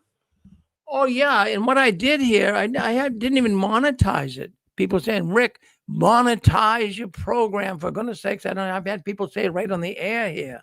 They say, Rick, you don't realize, just monetize it. But, you know, I didn't do it. I said, no, I want to be able to just let people listen to what we have to say, let them develop their own thoughts on this. I don't want to make it commercial and business and all of that. But to make a long story short, YouTube got on my case basically for it. It's holding me back. They want me to monetize it because they've started doing it. They're putting ads out and they're taking the credit because, you know, we do get quite a few views. So they say, well, this guy's not going to do it. I can only imagine it must be them. Nobody else would monetize my channel. But we have such high energy and it's a non-interrupted program. And I think that helps people. Don't you think? Yeah. So we'll go ahead. We're going to have, like, if you first come in, not on the live program, but if you come in on the watch it when it's uploaded, you can skip by the ad. But they're basically they're more or less telling me that, you know, if you don't monetize, you're losing views because the ones that are monetized. Now, just think about this. YouTube makes money. I mean, that's what YouTube's all about. It's owned by Google. Yeah. So they make money on views. So they want someone that's getting a bunch of views, and we do. We're not number one. I mean, Jesus, people out there get a lot more views than we do, but they still saying, you know, yes. I was thinking you could get 2 Cadillacs, maybe buy a mansion in San Diego. Should they be yellow Cadillacs, or should I mix them up? I'm just kidding. I just love your show. I love what you do. I just want to say thank you. Oh, you're welcome. Who's this? My name's Keith. I'm in California. I'm a friend of JT. Oh, yeah. JT. I don't know what he calls himself. He's my friend, and I don't want to say his name. Oh, yeah. Well, I'll say his name. He doesn't care. Yeah. Yeah. Anyway, I'm grateful for your show. I just wanted to call in, say thanks, and let you get on with the show. But you run a great show, and it's quality content, and we're so grateful. Well, thank you. Well, thank you, Keith. Thank you very much. That really makes me happy. Thank you very much for that. Yeah. All right, sir. Yeah. I'm going to get off the air. I know there's a lot of people that want to get on. All right, good. Thank you. Well, see that? You know, I really wanted to go to that Patterson Museum for the longest time. I have to thank the Lloyd Evans program when he took a cameraman up there and did a show of the museum because he saved me time and money. Oh, yeah. Now, Watchtower is putting these museums all over the place. I know, but he did an interior of the exhibits of the one at Patterson. Yeah, and that was good. No, Cedars, you know, I like Cedars. He got picked on, you know, he did, and, you know, rightfully so, maybe. I don't know. I don't know, but, you know, Cedars has done a good job getting a lot of people out of the organization. So you got to give credit with credit. And he's answered a lot of theological questions very well, too. Yeah. He had a show this last week that was good. So, you know, we're all imperfect people. Oh, yeah. And I have to tell you, the man is brilliant. The man is brilliant. He's very good at writing.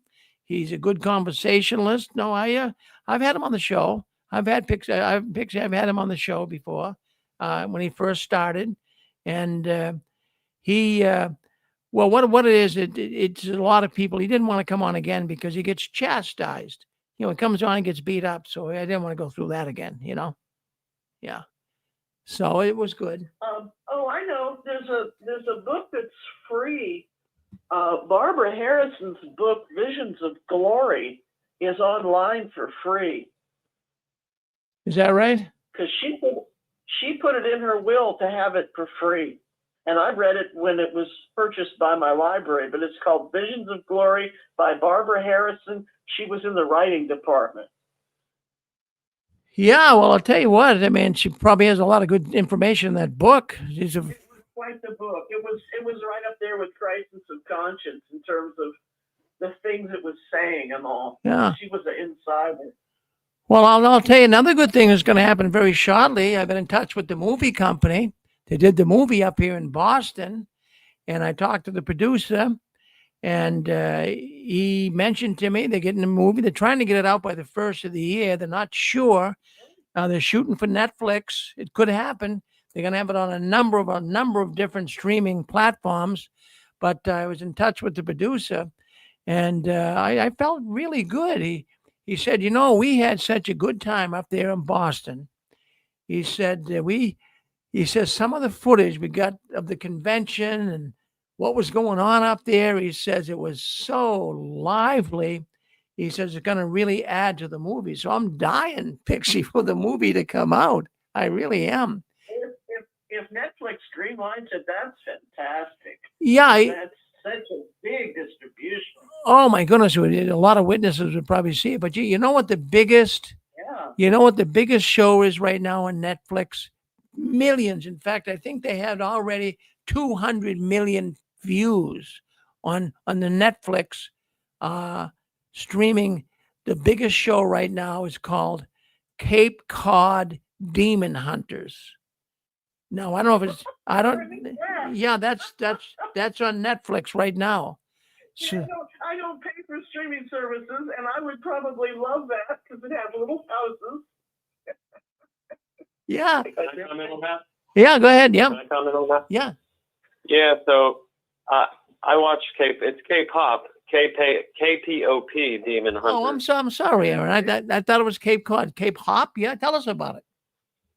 Yeah, well, K-pop is basically referring to Korean girl bands with 4 or 5 girls in a band. Oh, like Blackpink. Okay. Yeah, exactly. Yeah, Blackpink is one, and actually, Audrey Noonan, Ray Me, and one other one actually wrote the main song to that's really popular with the movie. It's called Golden. It's a really good song, and I first heard the song on Sirius XM, which is what promoted me to go watch the movie. And the movie was animated, obviously, but it is very good. But if things like demons and everything, upset you, well, you may not want to watch it. But it's got a good storyline, so just thought I would comment on that. Sounds really good if it's animated. I would like that. From what Rick was saying, I thought it was little cottages that would be haunted because we both live in like colonial America. I would like colonial ghosts, but I would also like Korean pop anime. Yeah, I like Blackpink myself too. So their music is actually really good. Yeah, I thought I just heard it briefly the other day. I was coming home and hearing it in the car and some static. I thought they said Cape Cod Demon Hunters, and it got me thinking because there has been a number of horror stories shot up here in New England, Boston area. Well, the Amityville horror store. I can't think of them offhand, but there's a bunch of them up here. So that's what made me think of it. But that means it really scary, Aaron? It's well, not particularly, but the story is really mainly about the girl's journey through the main girl. There's three. They're a trio, and the voices are done by the women that sing the songs too.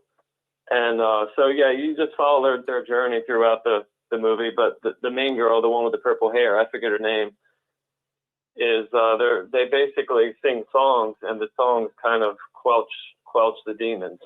So I'd like to watch it again. I think that works at Kingdom Hall too. Well, next week we're going to have a Halloween show, and anyone listening in, if they got a real good demon story, make it true though, don't make it up. You got a real good demon story to tell. We'd love to hear it. Next Saturday night, we'll have a Halloween party here, so we'll have some fun and games.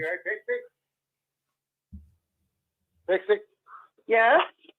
Hey, what was the name of that book? This is Chewy. What was the name of that book that you were talking about? That Visions of Oh, Glory? it's online for free. It's called Visions of Glory by Barbara Harrison. She was in the writing department.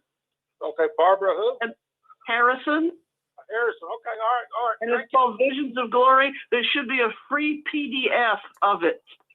Okay. And she wrote it in the 1980s. All right, thank you. Mm-hmm. Well, you're on the 6 Screens, JW World News. Anyone have anything they want to contribute to the program tonight? You got something to say? Come on. Say hello to Pixie. Say hello to myself. Well, I reckon, see? How are you, Dallas? Well, you're talking about those action decorations. What are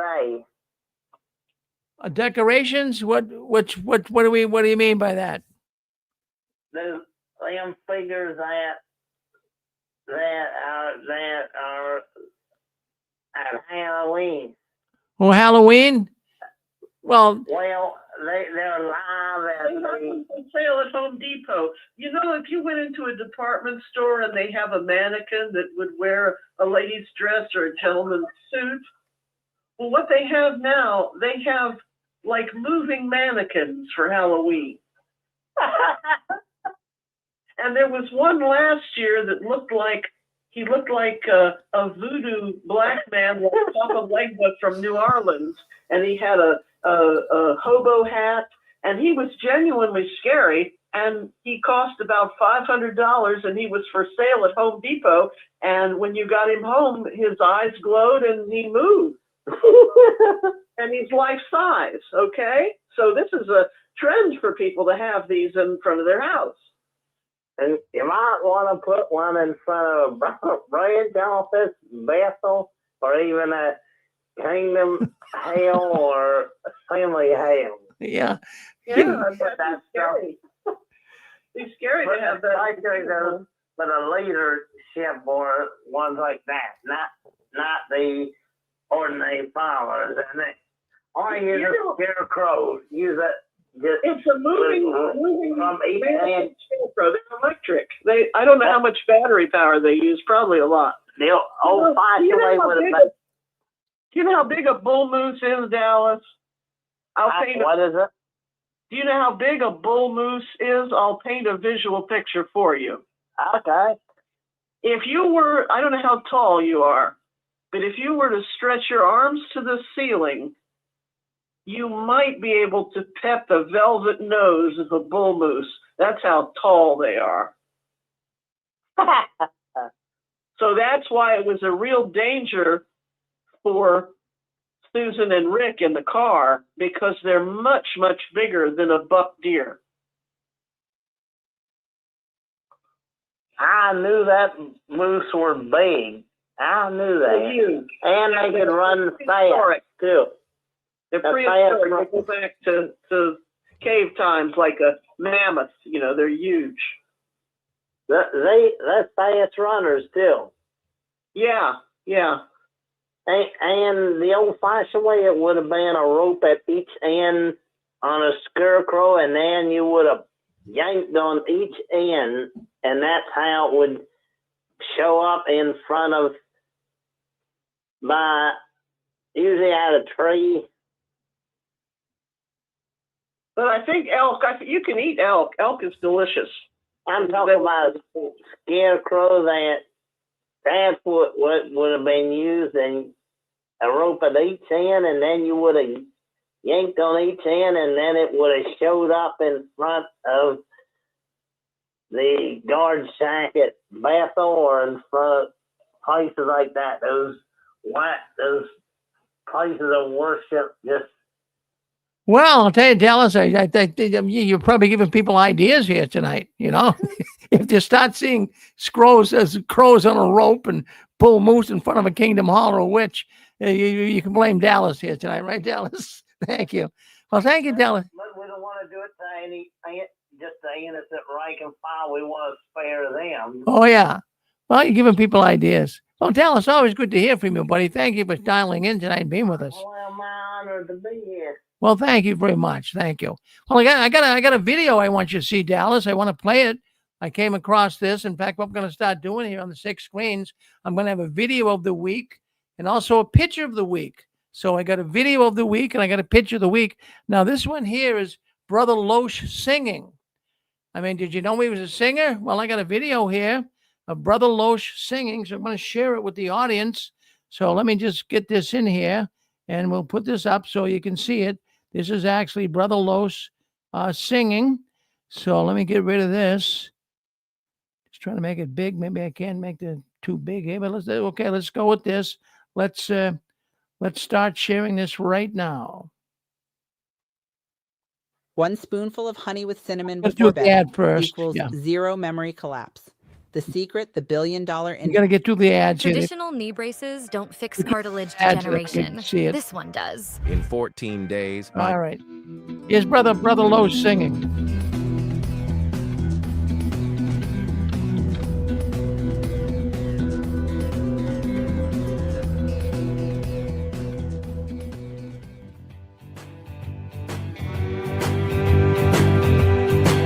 Garrett Loesch is a man, he's on the governing body,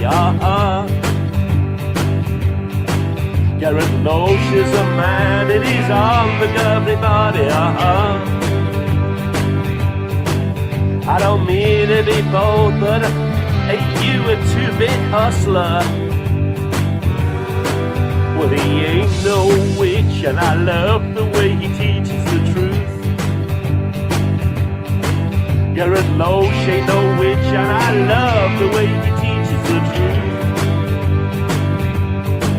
He's a labor of love in his German gloves, Sieg Heil! Well, he's faster than most, and he lives on the coast, yeah. Garrett Loesch is so fast, and he lives on the coast, yeah. He's a two-penny prince, and we'll give him our hard love. Take it on me, mama.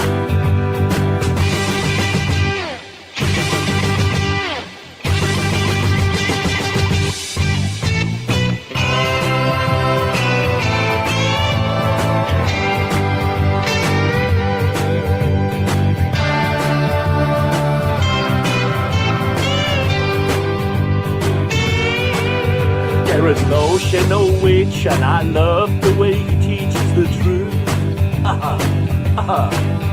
Well, he ain't no witch, and I love the way he teaches the truth. Yeah. He's a two-penny prince, and we'll give him our hard love.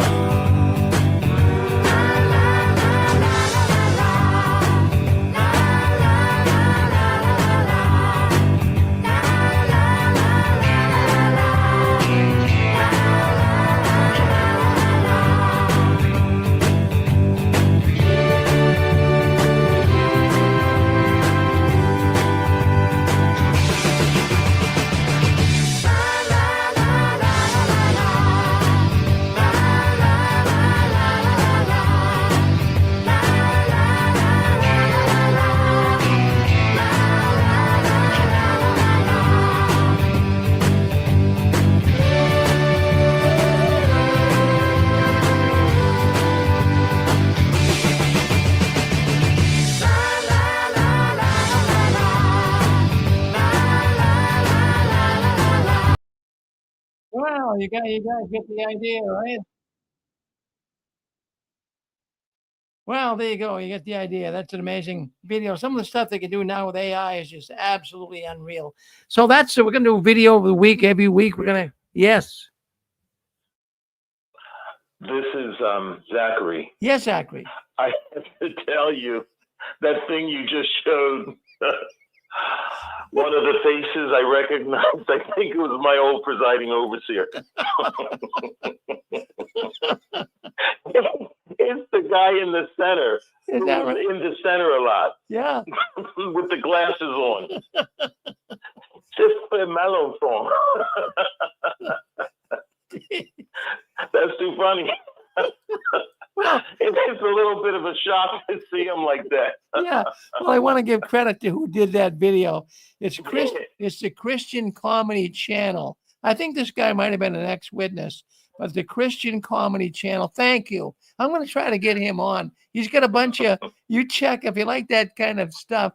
He's got a bunch of stuff in there about Jehovah's Witnesses, the Christian Comedy Channel. Thank you. You did a good job at that. We like that. So check that out, Christian Comedy Channel. Let me go over here and let me see what we got going. Oh, I have the pitch of the week. I want to show you the pitch of the week before we move on here. And this is very important. And, I want to show this to you. Let me get it up here. I got a certain platform here. Let me go down to the bottom. I'm going to put the picture of the week up. Picture of the week, and there it is right here. Well, there you go. See that there? That's my wife, Susan.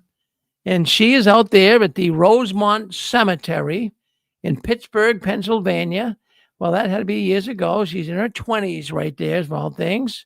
And she's standing right in front, or sitting right in front of Charles Taze Russell's pyramid. Now, the reason why I brought this up is here on the 6 Screens, we talked all about it. We had the people that did a great video about how they removed that pyramid is not there at the Rosemont Cemetery anymore.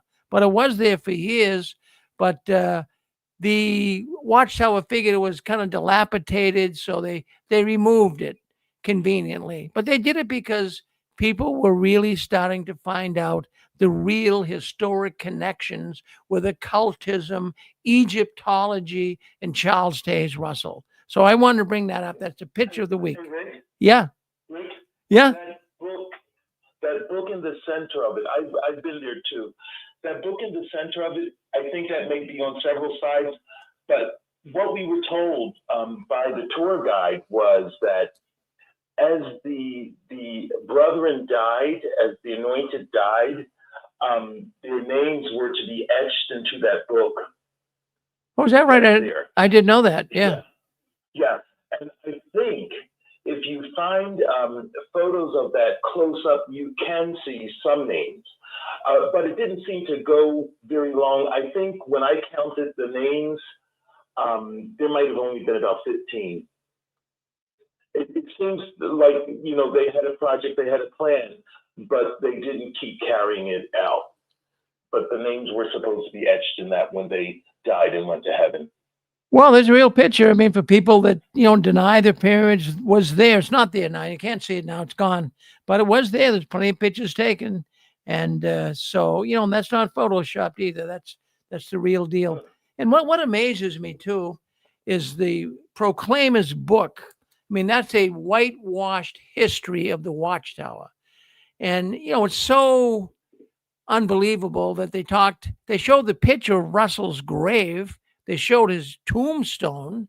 He had a little tombstone with his picture on there. But, they never showed the pyramid. Now, wasn't that kind of like a sin of omission?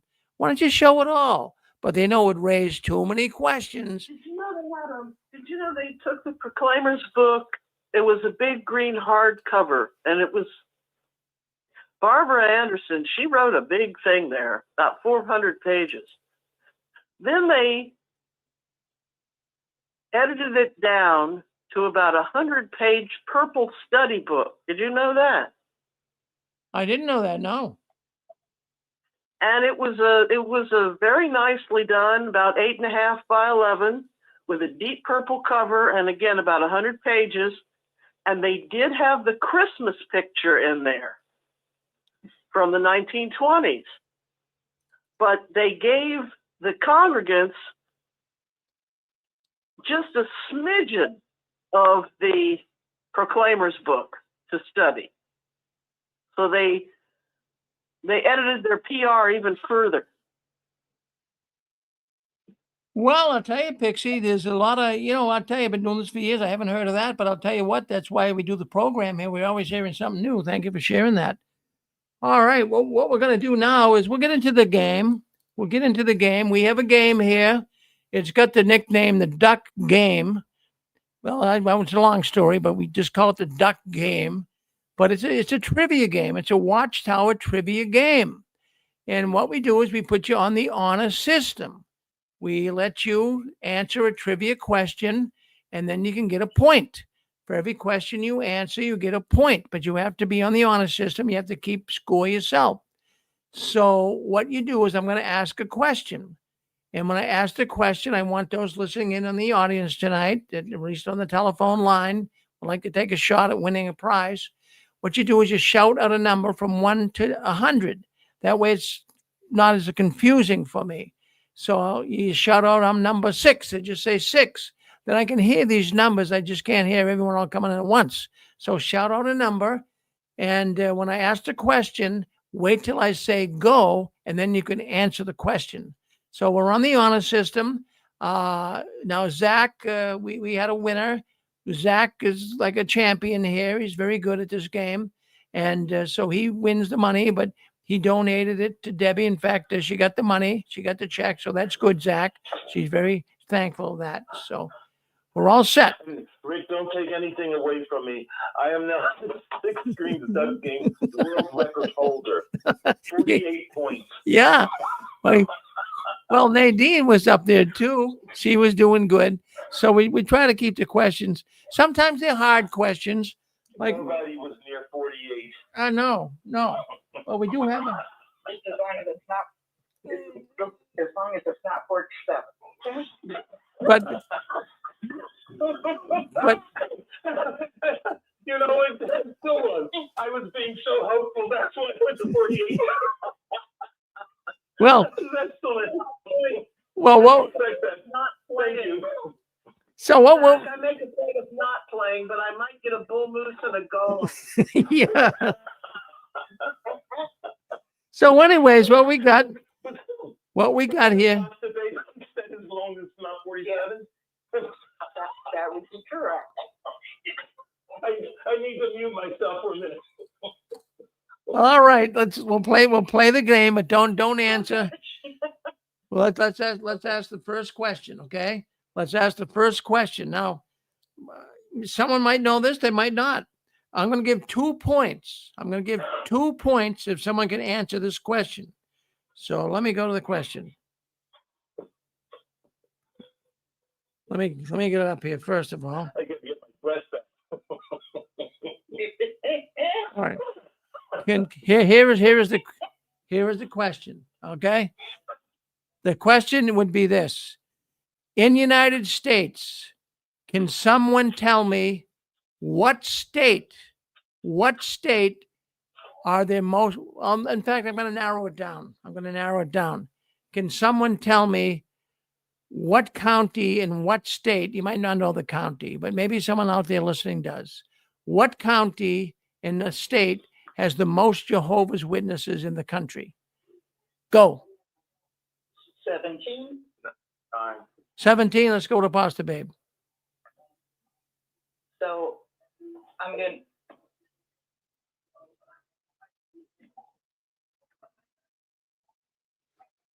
gonna guess that it's Orange County, New York. No, it's a good guess though. A good guess. Anyone else? It's a get 25. Go ahead, Aaron. California. I'll tell you what. That state that does have more Jehovah's Witnesses. That has more Jehovah's Witnesses. Yes, but because of the sheer population, they have 40 million people that live in California. Yeah.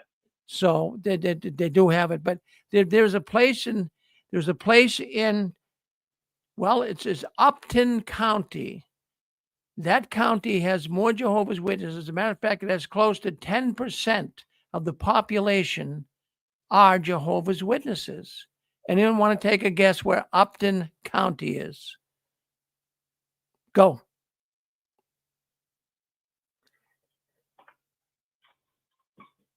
It's hard. It's a very hard one. Very hard. All right. It's Texas. Upton County, Texas. So, okay. I thought someone might be living out there. Yeah. Wait a minute. You just asked. I thought you said what state, and then you said which county. I did say what state first, but then I changed it to county. So that's a different. That's in a different state. It seems like you just said. Yeah, it is. But I mean, everyone should have known. I mean, Aaron knew. I mean, it was a no-brainer if you said what state has the most. You go with. Yes, California. I do remember larger proportion. The largest number of Bethelites came from California. Oh yeah, yeah, because it's got the most people. All right, so let's go with another one here, Zach, and all those listening online. Now remember, if you get 12 points, we've already given away $300 here. You get $100. You get $100 if you get the question right, if you get the right answer. So let's scroll down and take a look here and see what we can ask next. I got a whole list of questions. I want to make sure I try not to repeat themselves, but all right. Just give me a second here to find a good. I want to find a good question. All right, I want to find a really good question for you guys. Let's go with this one right here. Okay, this is a multiple choice. So I'm making it easier for you. The question is, an auxiliary pioneer is currently required to get in how many hours each month? An auxiliary pioneer is currently required to get how many hours in each month? Go.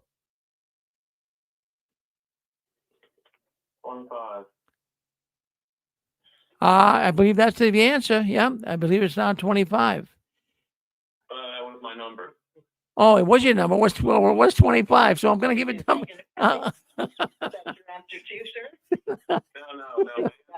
Yeah. My number was 25. My answer would be 30. Well, and I'll tell you what. I'll tell you what. It is 30, but that was a year ago. So I don't know if it's still the same. I haven't heard since then. But a year ago it was 30. But I think it's come down a little bit. Unless someone knows for sure. If someone knows for sure, let me know and I'll give you a point. But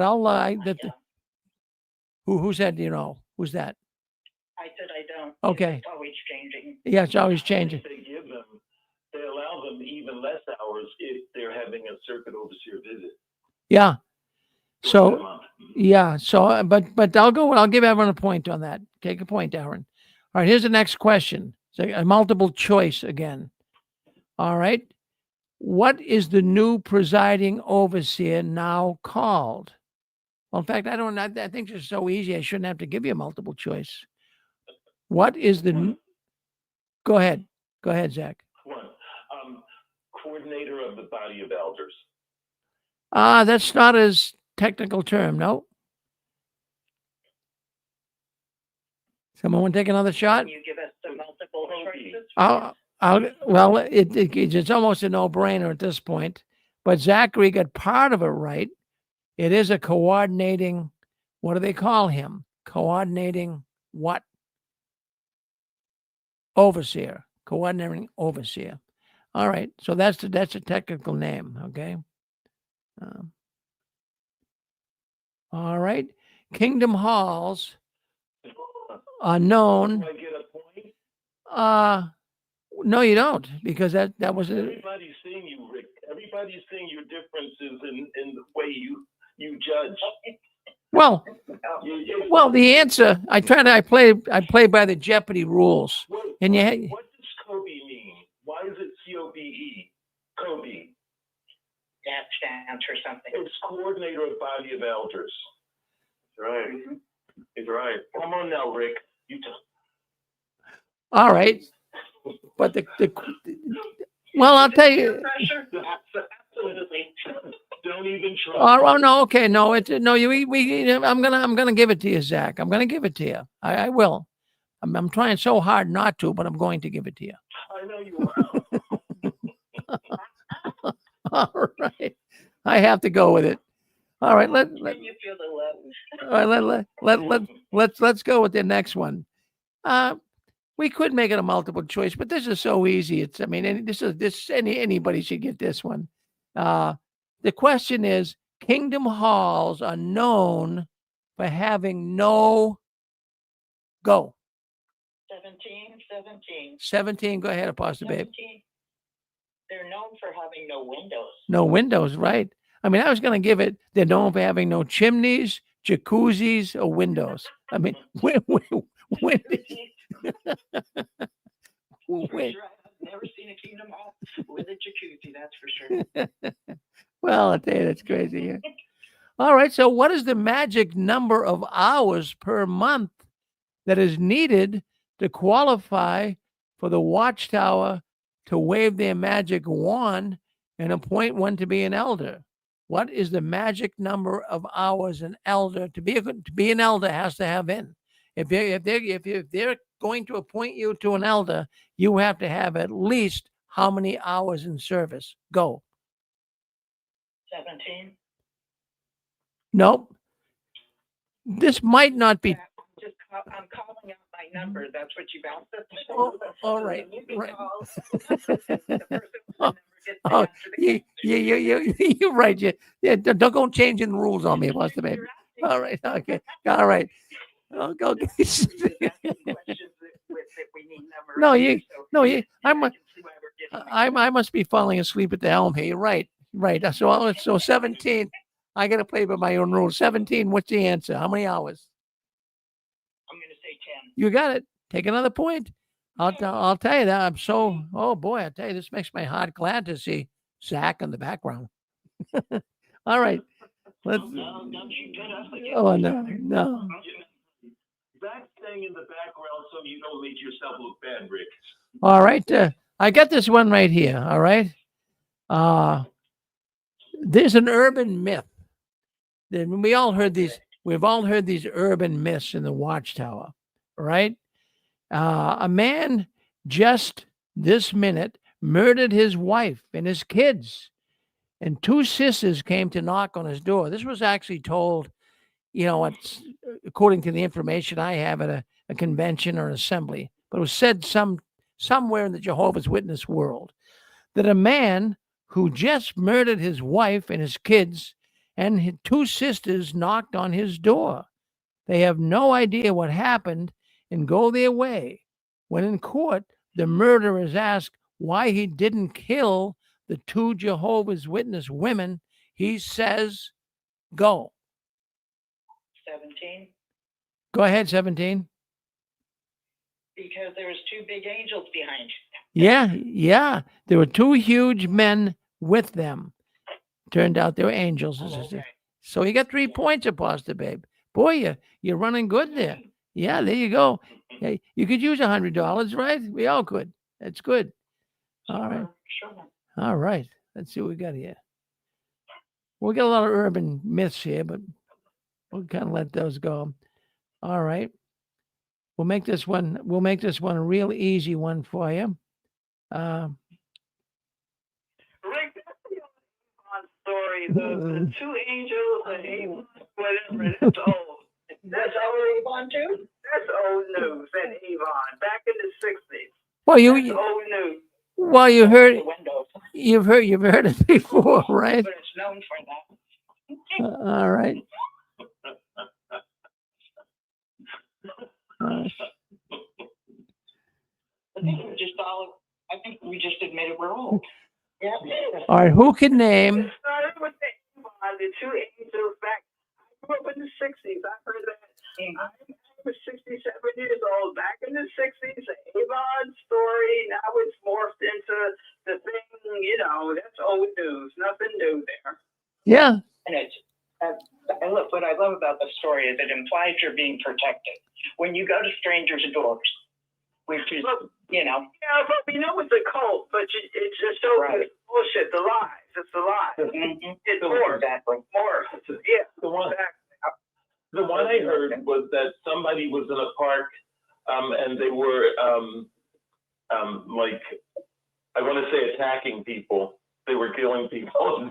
A brother asked the man the next day or so, why didn't you bother me? And the man said, because you had a lot of people with you. Then there's the one about somebody, a burglar or murderer or somebody was under the bed of a Jehovah's Witness who was reading her Bible out loud. And he someday became a Jehovah's Witness himself and didn't bother the lady. He did intend to rob her and whatever else, right? Do y'all remember that one too?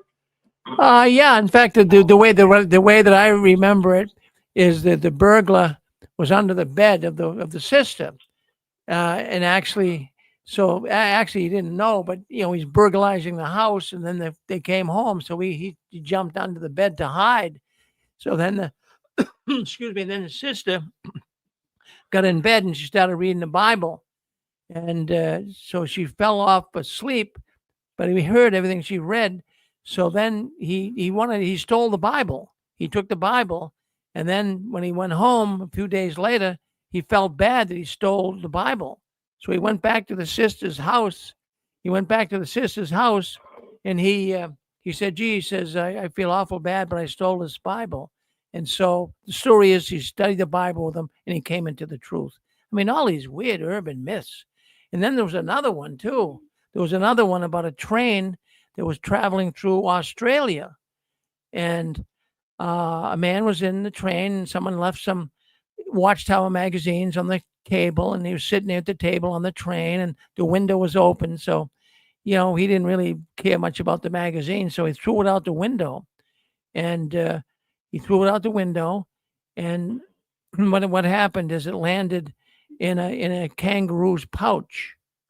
Now somehow it got in the pouch. Do you guys remember this story? Now it's all coming back to me. Yes. It's all coming back to Is me. it coming back? Yeah. So, anyways, what happened is, someone they eat kangaroo. I think the Aborigines over there. So they ate the kangaroo, and there was some missionaries there that were evidently Christian missionaries trying to teach the Aborigines Christianity. So they found the magazine when they were going to kill the kangaroo and eat them. So the missionaries found the magazine and became Jehovah's Witnesses. You ever hear that one? These were stories that were, I just remember the kangaroo pouch. yeah, That's what I remember. yeah, crazy stuff. All right. Go ahead. Yeah, what about the Smurf doll that caught on fire and ran out of the Kingdom Hall? Fire. Well, I haven't heard the fire. Well, yet. I'm sure I've heard the Smurf, a lot of Smurf stories. Yeah. Well, what happens? Sure. That game people play. You tell one person, then you whisper to another, and by the time it gets around, it's all changed. I'm sure a lot of this stuff. I'm sure a lot of this stuff happened. Might not be exactly the way it was. Yeah. All right. I like the fire one. Yeah. All right. That's how we got the new lights. Yeah. Exactly. New light on the Watchtower Lower. Yes. Urban legend. All right. Well, let's do this. Well, what were Jehovah's Witnesses to keep in mind when purchasing a new car? Go. 17. I heard someone speak it out first. I'm gonna give that a brother, even though he didn't give a number. No, 4 doors. Who was that said 4 doors? I'm gonna give it to you. Go ahead. Chewy? Oh, that's Chewy. You got it, Chewy. Good, you got it. All right. All right. Hey, start calling me boots on the ground, Julie, because I'm boots on the ground. Oh yeah, okay. On the ground. Will you be giving any points to people who bought a 2-door car? Well, the Watchtower wasn't. Hey, in fact, here's another question for the night. Another question would be: Was pizza ever served at a circuit or a district convention? Go. Did you ever have pizza? Yeah, pizza was served. They tried little experimental type food at conventions, but it was never my convention. But I do remember some people telling me, I think it was down in Florida, that they had pizza at the convention. All right. So actually, the organization, yeah. Won't you be giving 2 points to a person who bought a 2-door car, as you did on May the 11th? Did I do that? 25. I can't quite remember me. I have it written in my book. Oh, you do? All right. All right. Here's one here for you guys. All right. You didn't answer my question. He just passes it by. Yeah. As you did on May the 11th, 2025, will you be giving 2 points to a person who purchased a two-door car Well, did I do it then? as opposed to four-door? Did I do it then? I'm not sure what you're asking. I'm asking tonight, if someone purchased a two-door car, will you be giving them 2 points again, like you did on May the 11th? Well, that was kind of just a little play on words, but I don't see how I could do that, But whoever, I guess it was Chewy, got the two-door car, so that's good. So Chewy, take a point. Let's move to the next one. What? Did you say 2 doors, Chewy? Yeah, Chewy did. I thought Chewy said four-door. Yeah. You were so on May the 11th. It's one of those. I'm one of those like you find out as you go along. Yeah. It's not in print anywhere. All right. There's no basis. How? It was right. He's right. It's for field service. So Rick wanted to find someone who didn't follow the exact rules, and Rick said if you bought a two-door car, you get 2 points. Will you be doing that again, Rick, tonight? Unless I'm falling asleep here, I'm really not understanding the question. I mean, did I say it back then? Is that what I said? No, it's okay. Yeah, it's okay. Okay. All right. So here's the last one for the night. What Watchtower publication was called the Blue Bombshell? Go. One. 17. Go ahead, one. The truth that leads to eternal life. Yeah, that was it, Zach. Okay, take a point. But all righty. So keep score, you guys. Keep score. And Apostle Babe's got 3 points tonight. So Apostle Babe, play again next week because you could win yourself. You could win yourself $100. So that'd be good if you could do that. All right, folks. So I want to thank you all for coming into the 6 Screens tonight. We had a good program, a lot going on in here. We're going to end it here. I want to thank everyone that came in and participated in tonight's program. And we've been having a lot of fun here. We're doing some different things that I mentioned earlier. You're going to be seeing a ex-Jehovah's Witness news brief. I got a new studio and where my shop is, my business is in Lowell. And you're going to see a new studio. We're going to start doing these 5-minute, no more than 5-minute news breaks on the Watchtower. So within the next month, you're going to start seeing this. And we're still going to have our Saturday night program. But I find a lot of people want to know, the news about the Watchtower, but they don't want to, they don't want to have to spend 2 hours to get it. So, but we have a good time here on Saturday night, and this is going to continue. And we have some new programs starting here as well. So we want to tell everyone out there, we appreciate your presence and been doing it for a long time. And a lot of the same people come in, and we really find that very encouraging. So thank you all for coming in, and I always love to hear from Pastor Babe and Chewy, and we hear tonight from Zach, of course, as well. And all you guys, we really appreciate it. And Aaron, and everyone out there, I can't mention them all, but thank you for coming in. And we'll see you. No 6 Screens Sunday. That'll be next week. So we'll see you next week, next Saturday night at 6 o'clock for Touched by the Tentacles of the Watchtower with Anne Marie. So thank you for being with us. You guys keep standing tall. Don't you ever give in, up, or out. Never let your visions die. And the last one leaving the Watchtower, please turn off the new light. Good night, everybody.